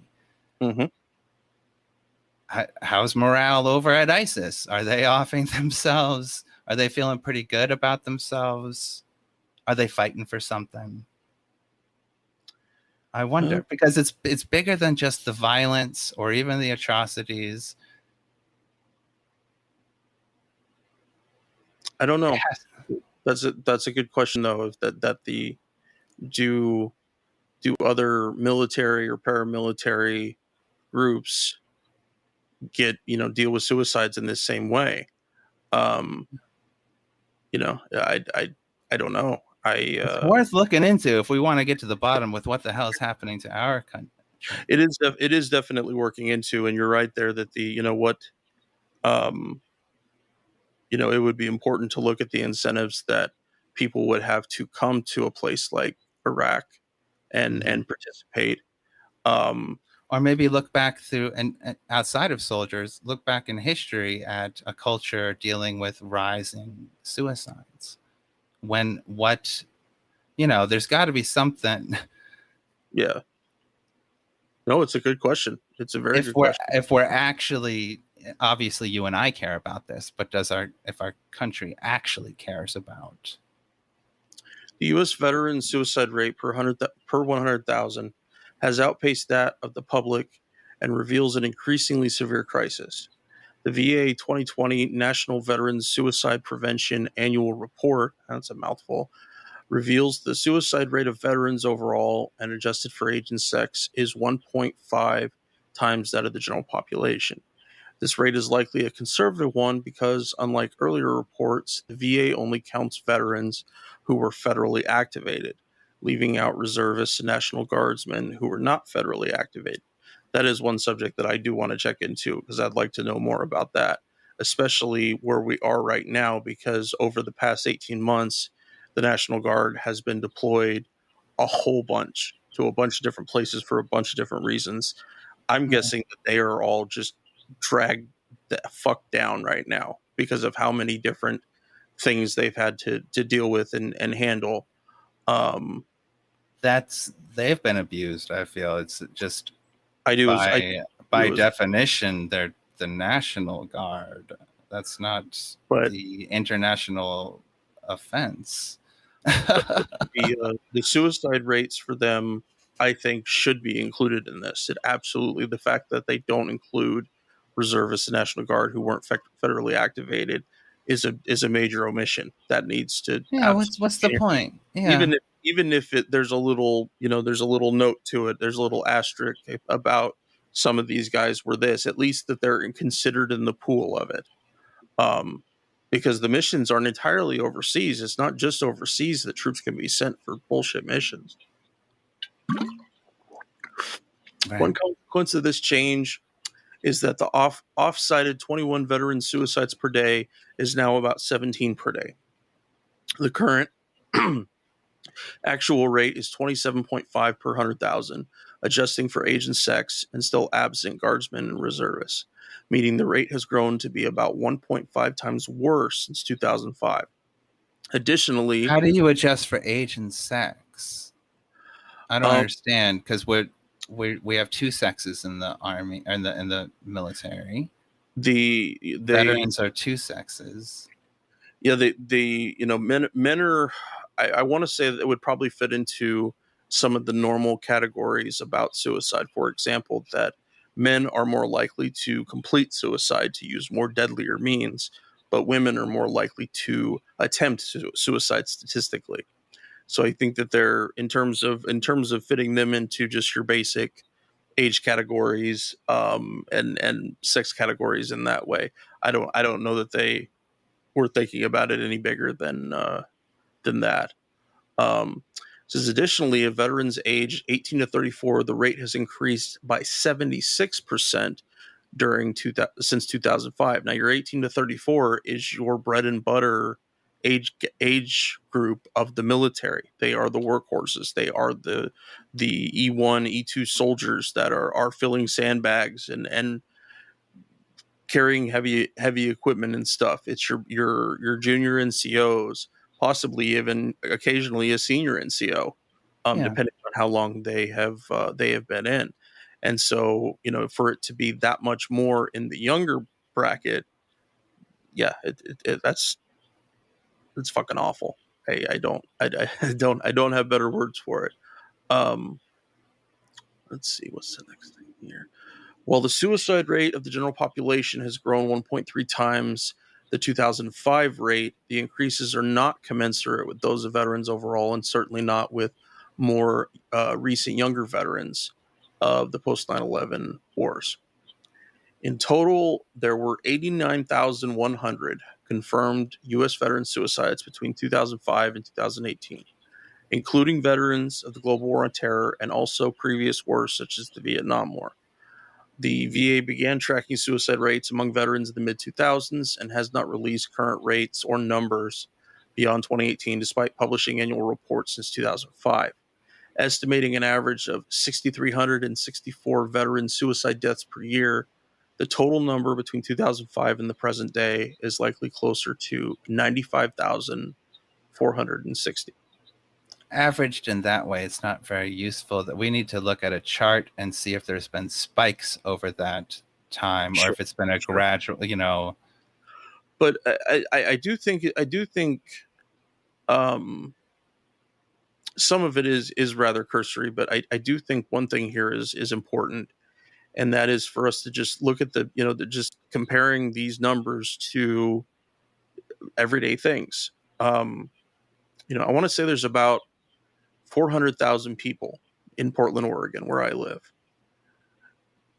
This is saying that almost a quarter of the population of Portland killed themselves from following service in a war. Mm-hmm. I think that people need to. I think that's really instructive. That it's so often that we look at things in terms of a rate. Like we were saying earlier. Based on age and sex. But when you look at hard numbers like this, 95,460 human beings killed themselves after coming back from a war. And we're not talking about KIAs. We're not talking about guys that were killed or wounded physically in service. These are guys that came home, that made it home and ended their lives at some point after that. And I think that we should think about that. I think that there's times where it's, we throw around numbers, and again, if we were back in 1975, 50, what was it, we lost 58,000 people, 58,000 troops in Vietnam, KIA. That this is this is 2/3 of that. It would be very different for them looking at their war in this metric.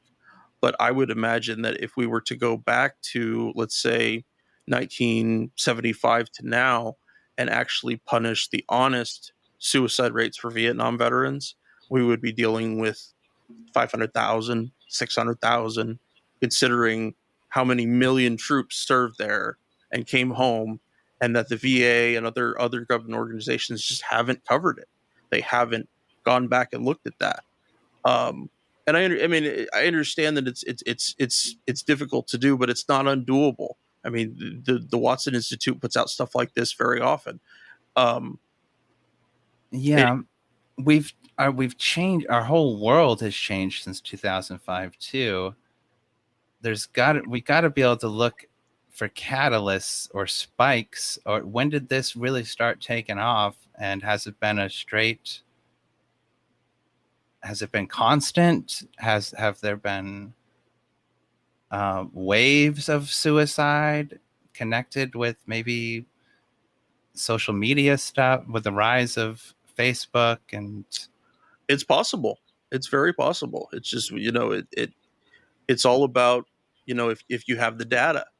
That was something that Lee mentioned when we talked to him, is that the reason that Norman Camp got to write the book that he did was because another shrink, in complete rejection of the orders he was given by his superiors, kept his files on his patients. And because he did that, there was information that could be used out of that. They were told to burn it. And I think about how many guys, got these cursory little checks in Vietnam for their mental health. We could have a stack of 1 million files in front of us if people had actually held on to them, and stuff like that hadn't been got rid of. But the shame quotient definitely needs to be acknowledged here. They wanted to hide it. They wanted, they well, what if there's a catalyst for these suicides that hurts someone's bottom line?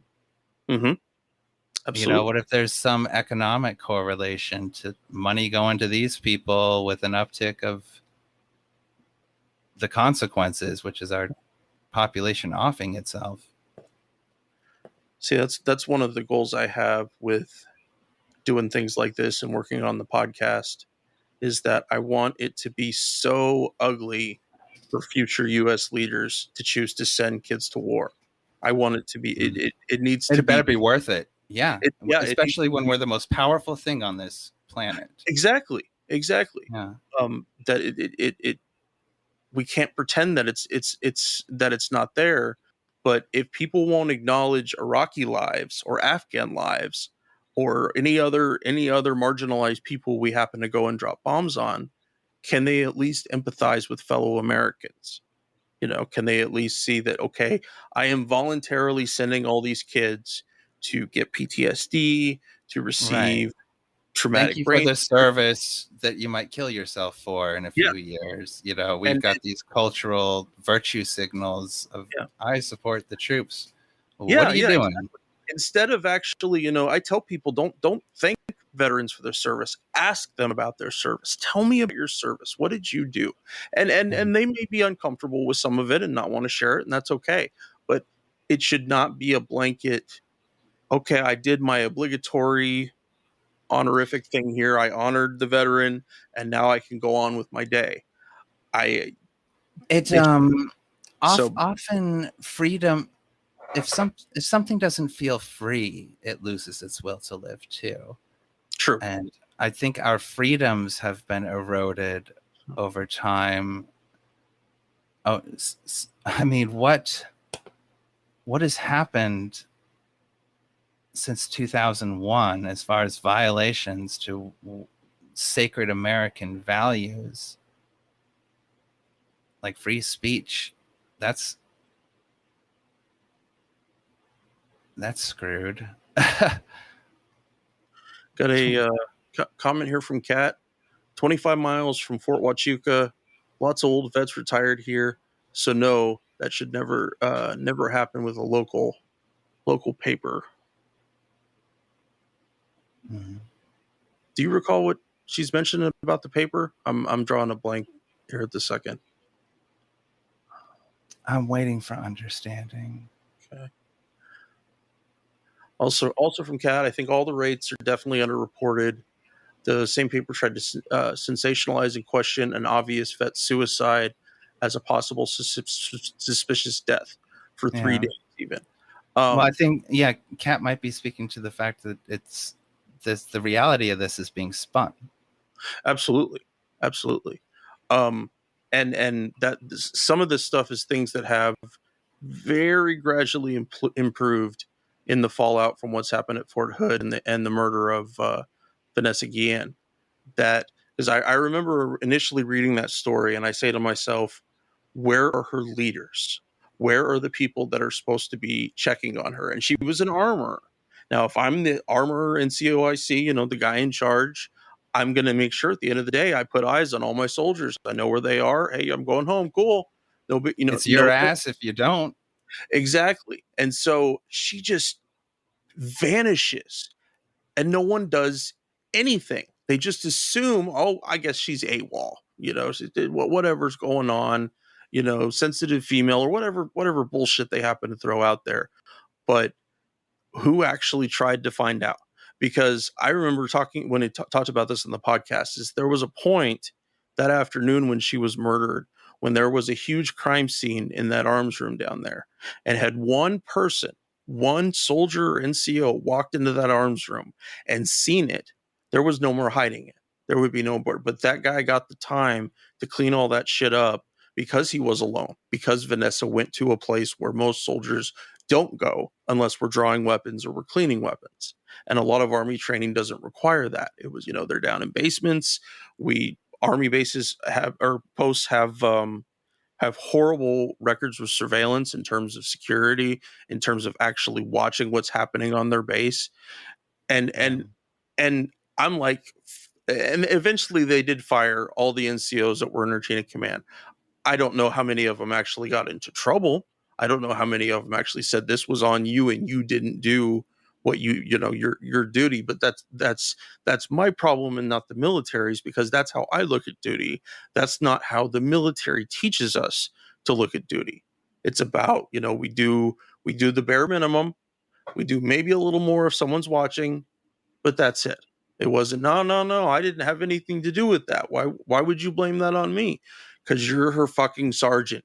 You were supposed to be there and you chose not to, and now she's dead, murdered by a fellow soldier. So I got into a bit of a tangent on that, but in terms of discussing all of this, in terms of trust of leadership and all that it's not there. I think it rots from the top. If people are unaccountable from the top down, it works its way down over time, and we're going to end up with a pretty messed up military if we don't. No, I think that's how it's always punish. Been. Yeah. Punish criminality. Yep. Vast criminality. Okay. Are we almost at the end of this article, you think? Oh, it goes on to 35 pages. Right. It does. I'll after the finish this paragraph, I'll start skimming. We'll cut it down a little bit. It says most of today's veterans did not participate in post 9/11 conflicts. About 3.764 million veterans, 21% of the more than 18.2 million veterans in the U.S. today served after the September 11, 2001 attacks. If the percentage of veteran suicides were the same for post 9/11 veterans as for all veterans, then post 9/11 veteran suicides might total 20,370. However, for various reasons, which this paper explores, suicide rates are much higher for post 9/11 veterans, particularly those in the 18 to 34 age group, rising from an average suicide rate of 32.3 per 100,000 between 2005 and 2017 to 14.9 per 100,000 in 2018. Therefore, we can conservatively estimate the number of suicides among global war on terror veterans to be about 22,261. even at these conservative numbers, they are triple the 7,057 service members who have died during global war on terror operations. Moreover, the current suicide rate of 45.9 veterans among 45.9 among veterans 18 to 34 is about 2.5 times the suicide rate of that of the adjusted population, which is 18 per 100,000. So yeah, look, from 18 per 100,000 to 45.9. I mean, it's among the specific age bracket, but how fucking horrifying is that? Yeah. I mean, all right, let's skim through here and we'll find some stuff we haven't talked about. We talk about it's been called an epidemic of soldier suicides. You got that right. Oh, here's an important one. The DoD and others have maintained, apart from 2012, the suicide rates adjusted for age, sex, and population are almost the same between active duty service members and those of the general population. They can no longer argue this since the number of suicides and the rate have become worse in recent years, as 2018, 2019, and 2020 have consecutively marked the worst years of active service member suicide since the previous peak year in 2012. Two important things to mention this.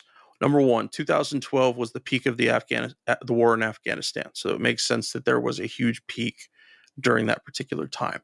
2018, 2019, and 2020 are all years where Trump was our president. And I started thinking about that. And this was during the time when General Soleimani was assassinated by a cruise missile. I don't know about you, but if I were still in uniform during this time, I would have spent those particular years being absolutely terrified that I was getting ready to go and fight in Iran. I clicked you off for some reason. I'm sorry. I don't know why. I'm not hearing you. Say something again? No, I don't know. Here, I will. I'll disconnect you. Just click the link again, and we'll see if it'll fix it for us.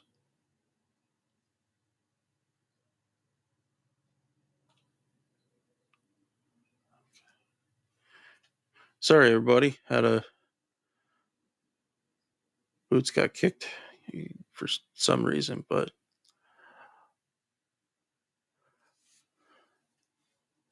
I'll mention this when he comes back on. But the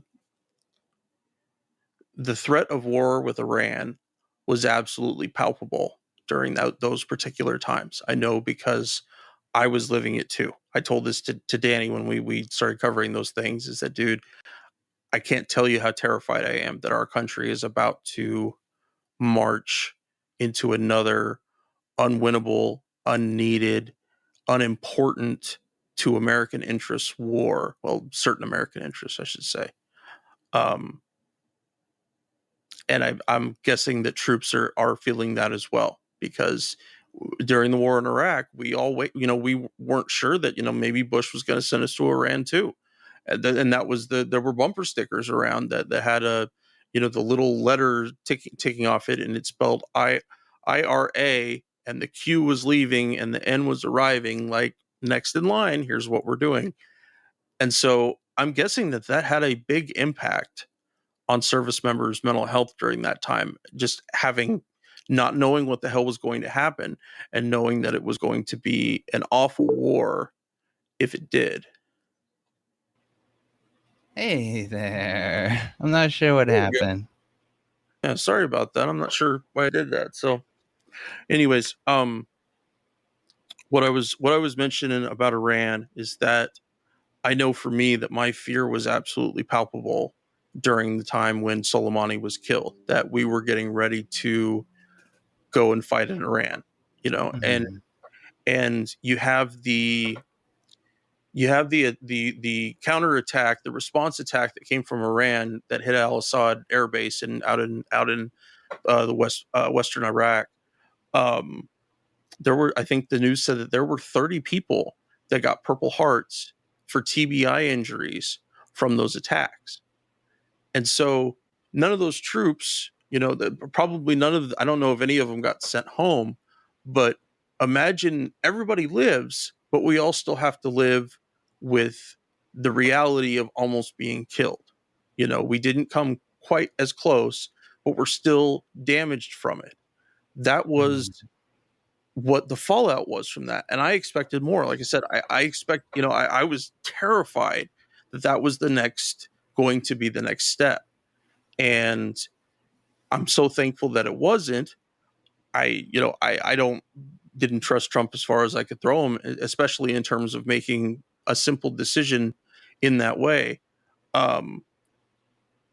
But I think that was one major component of those years where their suicide rates were much higher than they were at other times. See, I don't know about the accuracy of this.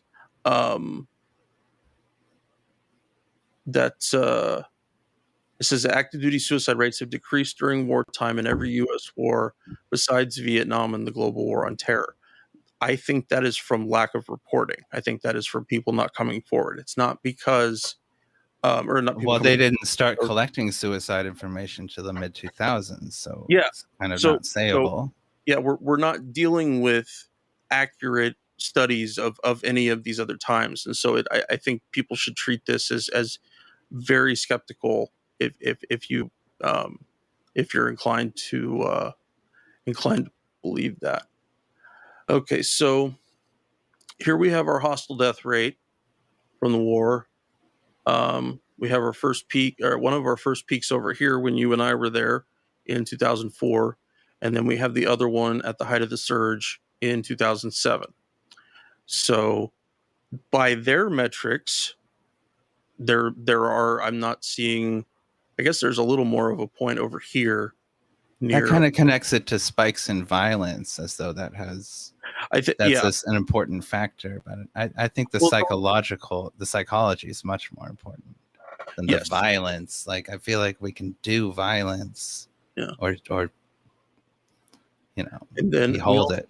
We also have another peak over here, and this is with corresponds to 2012 when the peak was in the Afghan war. And that's specific about adjusted active duty suicide rate. But over here, here's civilian and here's military.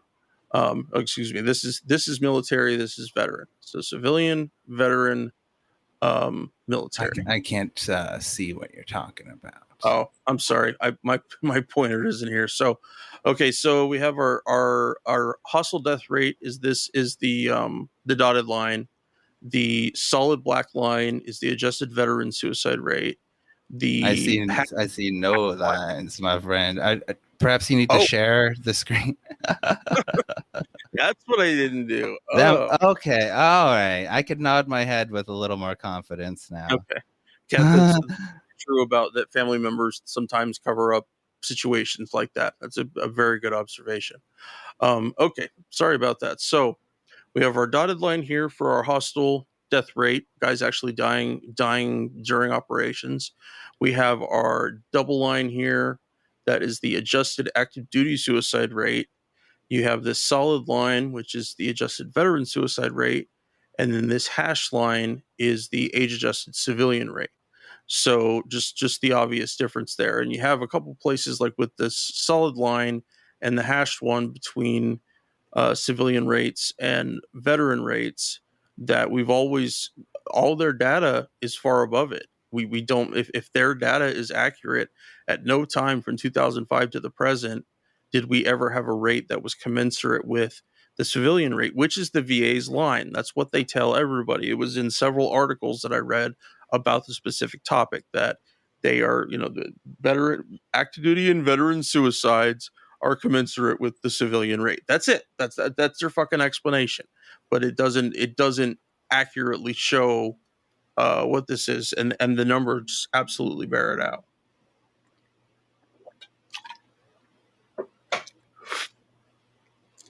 All right. Let's see.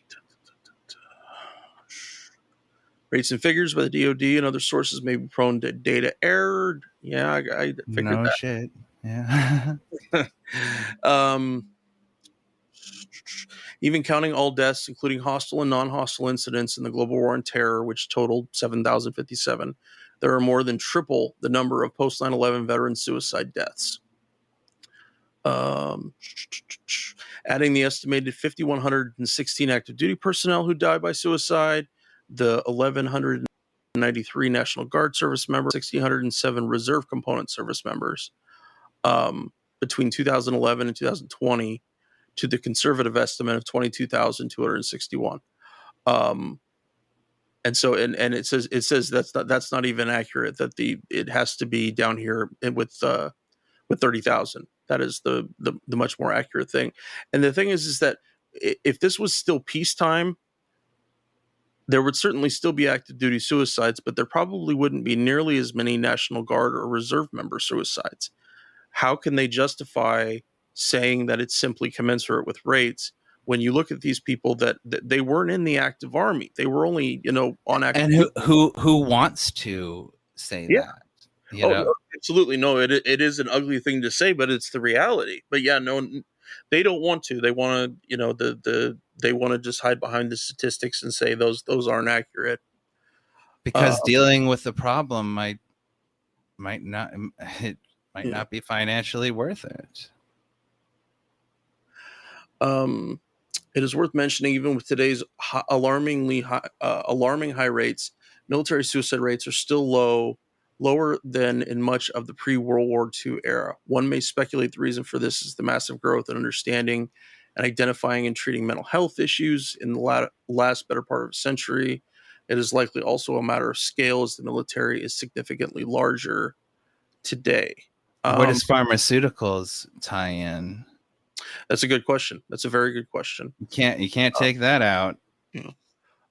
Improvements in life-saving medical practices, protective equipment, and strategies that limit boots on the ground to prevent physical injury simply keep more service members alive and often unscathed. Such advances in both mental and physical health illustrate why suicide rates may be lower today by comparison to the pre-World War II period. That said, the data available... Well, those were really depressing times. Yeah. Economically, and people were... There was hopelessness. Absolutely. But there weren't any antidepressants. No. And you think with, if antidepressants were a benefit to our culture, that they would have worked, or that we wouldn't see. I wonder if there could be a tie between those and suicides. Well, fucking with the mind chemistry like that. I was in Norman Camp's about doing his work in Vietnam. He mentions that the Vietnam era is the first time that there were American pharmaceutical options for psychological treatment. It was, we didn't have any of that in World War II, and it's older stuff. It's the tricyclic stuff, your nortriptyline and things like that, stuff that I've taken at different times. But the problem is that they give it, and it happened in the war in Iraq too, because I saw it happen with my own guys, that we send people to mental health, they're given pills, and they're sent away. And there's money attached to those pills too, with government contracts, and it's not just for nothing these are ending up in front. It's not just medically. I feel like that these are being pushed on people. I feel like someone's making a big buck, whether it's about that or not. Someone's making a big buck.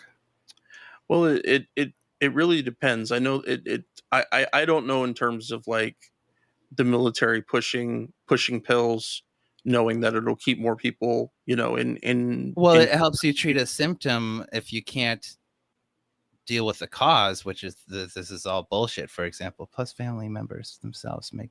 Oh, right. Well, I part of it is, that mental health medications can help with certain symptoms, but there are times where the body is doing things that aren't within the control of our psyche. Sure. We can't. And the thing about that I tell people about taking pills like that, because I take a couple different ones, is that you're supposed to find something that helps you take a bit of the edge off.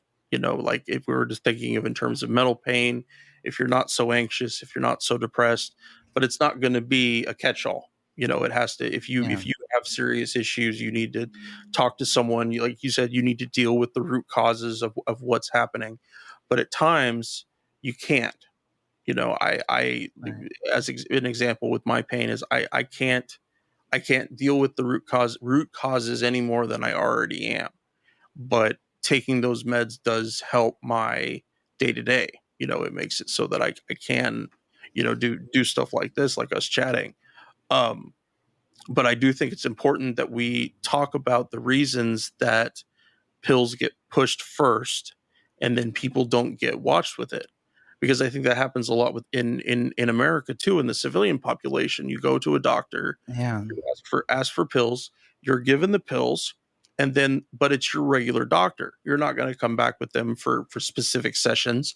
You may not go back and check in with them for a couple months, and you could become, meds can make people suicidal. It can make them extremely anxious. You have to be monitored in doing that. And so if pills are pills can never be the solution, but I think they can be part of the solution if doctors are attentive with it and that we understand the root reasons. But I think they could also be a part of the problem if we're seeing an uptick in the use of these and an uptick in suicide. true.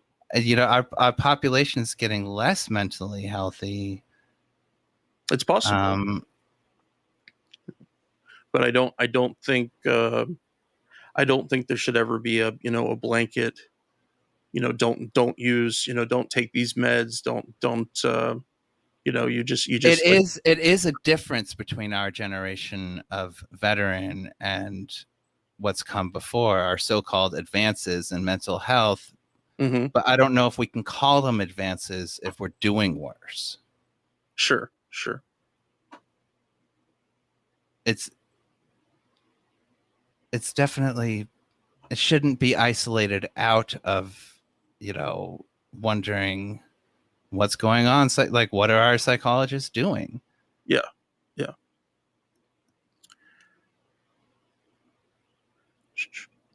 Because Well, you can like numb yourself out. One can use alcohol and not feel, you and can. never and See, that's one aspect of with taking pills, that there's a point of numbness where you need to yeah. stop, where because the med is not, it's not letting you still respond to your environment. It just makes it so you don't care, you don't give a crap, and Yeah. that can happen to a lot of people, and that does need to be acknowledged, definitely.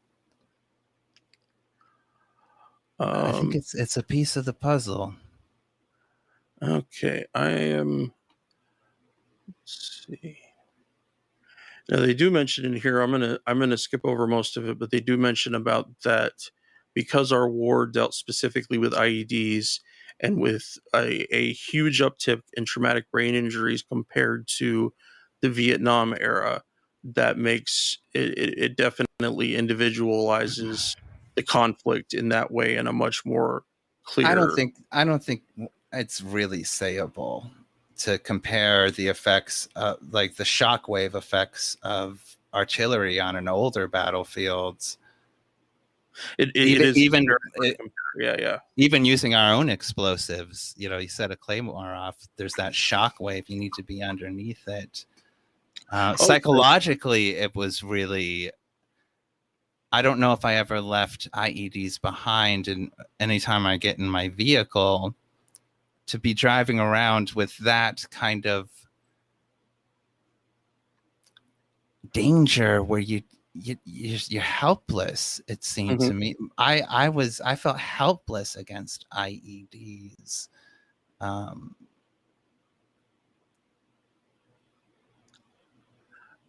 But yeah, No, and rattling heads happens at war. that's actually something they mentioned in here too. I don't recall the section, but I can paraphrase a little bit, that because we dealt with so many IEDs, there was an ever present notion of doom. You know, Uh-huh. that you didn't. You know, there was never a time when you didn't feel vulnerable, because I think that's they on a battlefield in World War II, say too, or World War One, where just being near the front line, say getting shelled to shit, um, that's going to be a lot of. An IED is not going to be one after the other, after the other, after the other, after the other. It's going to blast and ring your bell, but it's not like a barrage, like an artillery barrage. I feel would be more devastating outside of the shrapnel as far as the vibrations go. I think that that's a good point. The what they've seen so far statistically is that the in terms of the traumatic brain injury comparison, that statistically speaking, guys fighting in Vietnam or guys fighting in World War II Yeah. had a lesser chance for a traumatic brain injury. But in our I situation, wonder if that's true, though. I mean, there's nothing. They're improvised explosives devices that, first of all, they're not one thing. They explode, and explosions but rock us badly.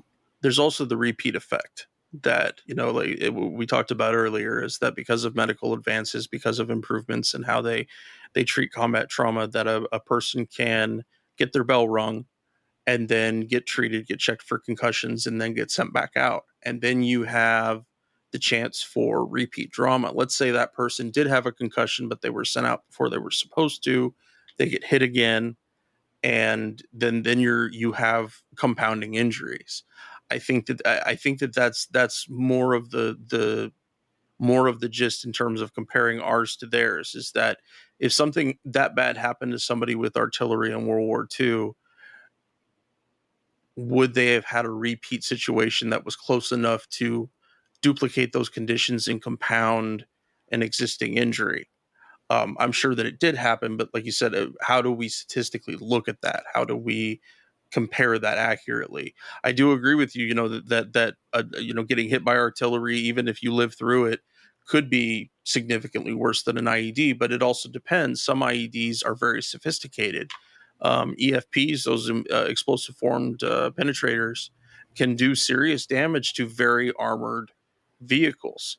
Uh, Mm. of course, the armored vehicles themselves suck and aren't really that armored. They're armored just enough, which is something I want to talk about in the future, about the shittiness in that way, strikers and Humvees and such.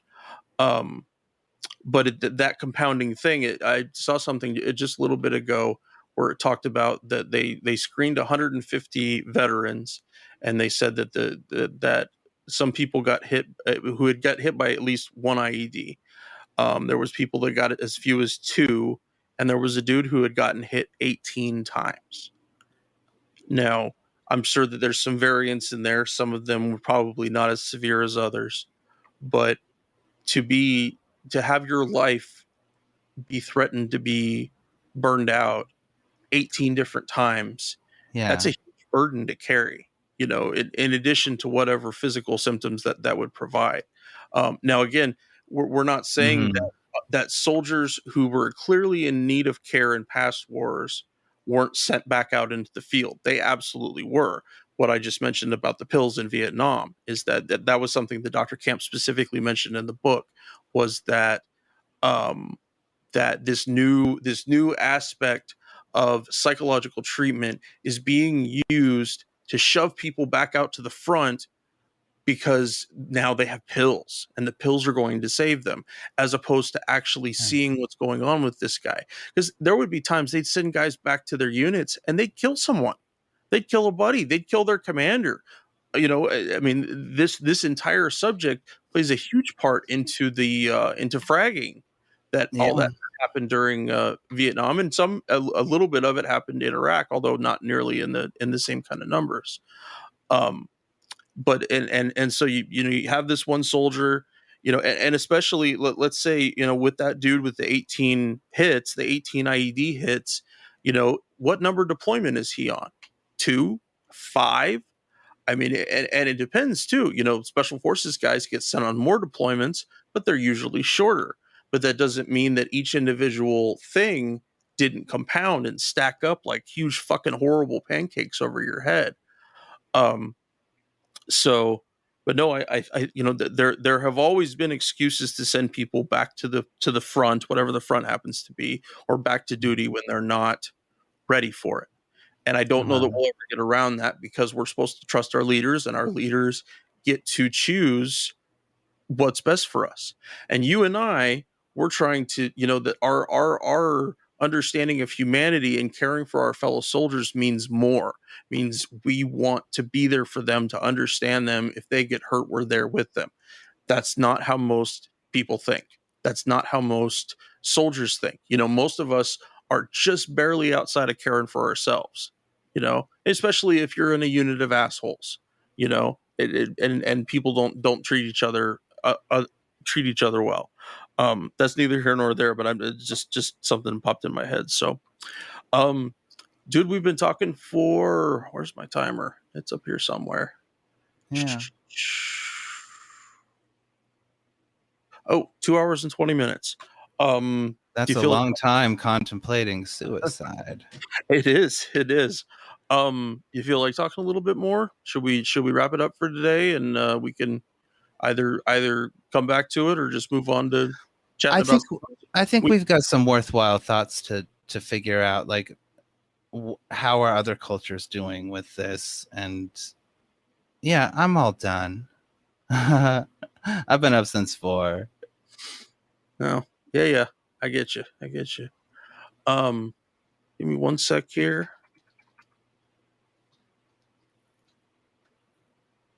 So I think we're going to wrap it up for today, everybody. I want to thank everybody for being here, for joining in the conversation. I especially want to thank my friend for taking the time to sit down and talk about this. That he found it very important too, and that I hope we've contributed to a good discussion of these kind of things.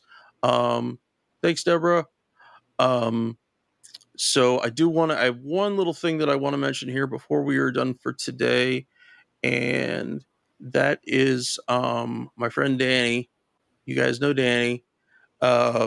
He has a new article out, and I'm going to share it here real quick. It is called Manufactured Mission, the Iraq and Syria Forever War Factories. It came out on the 1st. It is a really good breakdown of what happened with the recent Biden administration strikes on militias in Iraq. Please definitely give it a read and check it out if you want to know more about what's happened and the history about it in a bigger way. And essentially, it's just absurdity.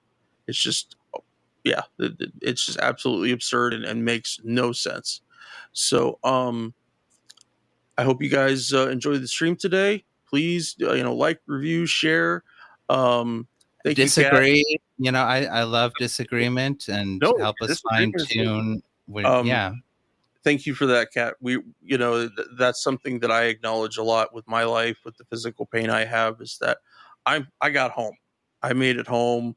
I get to sit here with my friend and talk about this kind of thing, and I know that I'm lucky that in that way that I did, and other people aren't so lucky. But I want to try to speak for them. I want to try to get out there and let people know that there is a lot more to know here about being in the military, about going into combat, than most people ever truly consider. So I thank you guys for being here, and take care. We'll see you next time.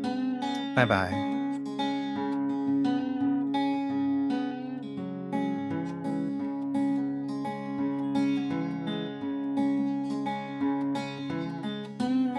We're on Twitter at Fortress on a Hill, and also at Facebook.com at Fortress on a Hill. You can find our main blog page and our full collection of episodes at www.fortressonahill.com. iTunes, Stitcher, Google Podcasts, Patreon, Spotify. You name it, almost anywhere you listen, we're already waiting for you. And hey, we're always in the market for more Patreon supporters. Please consider becoming a patron at patreon.com. If you're not into giving us a monthly payment, think about giving us a couple bucks on PayPal. Link is in the show notes. Skepticism is one's best armor. Never forget it. You'll We'll see pay you next time. attention. I will not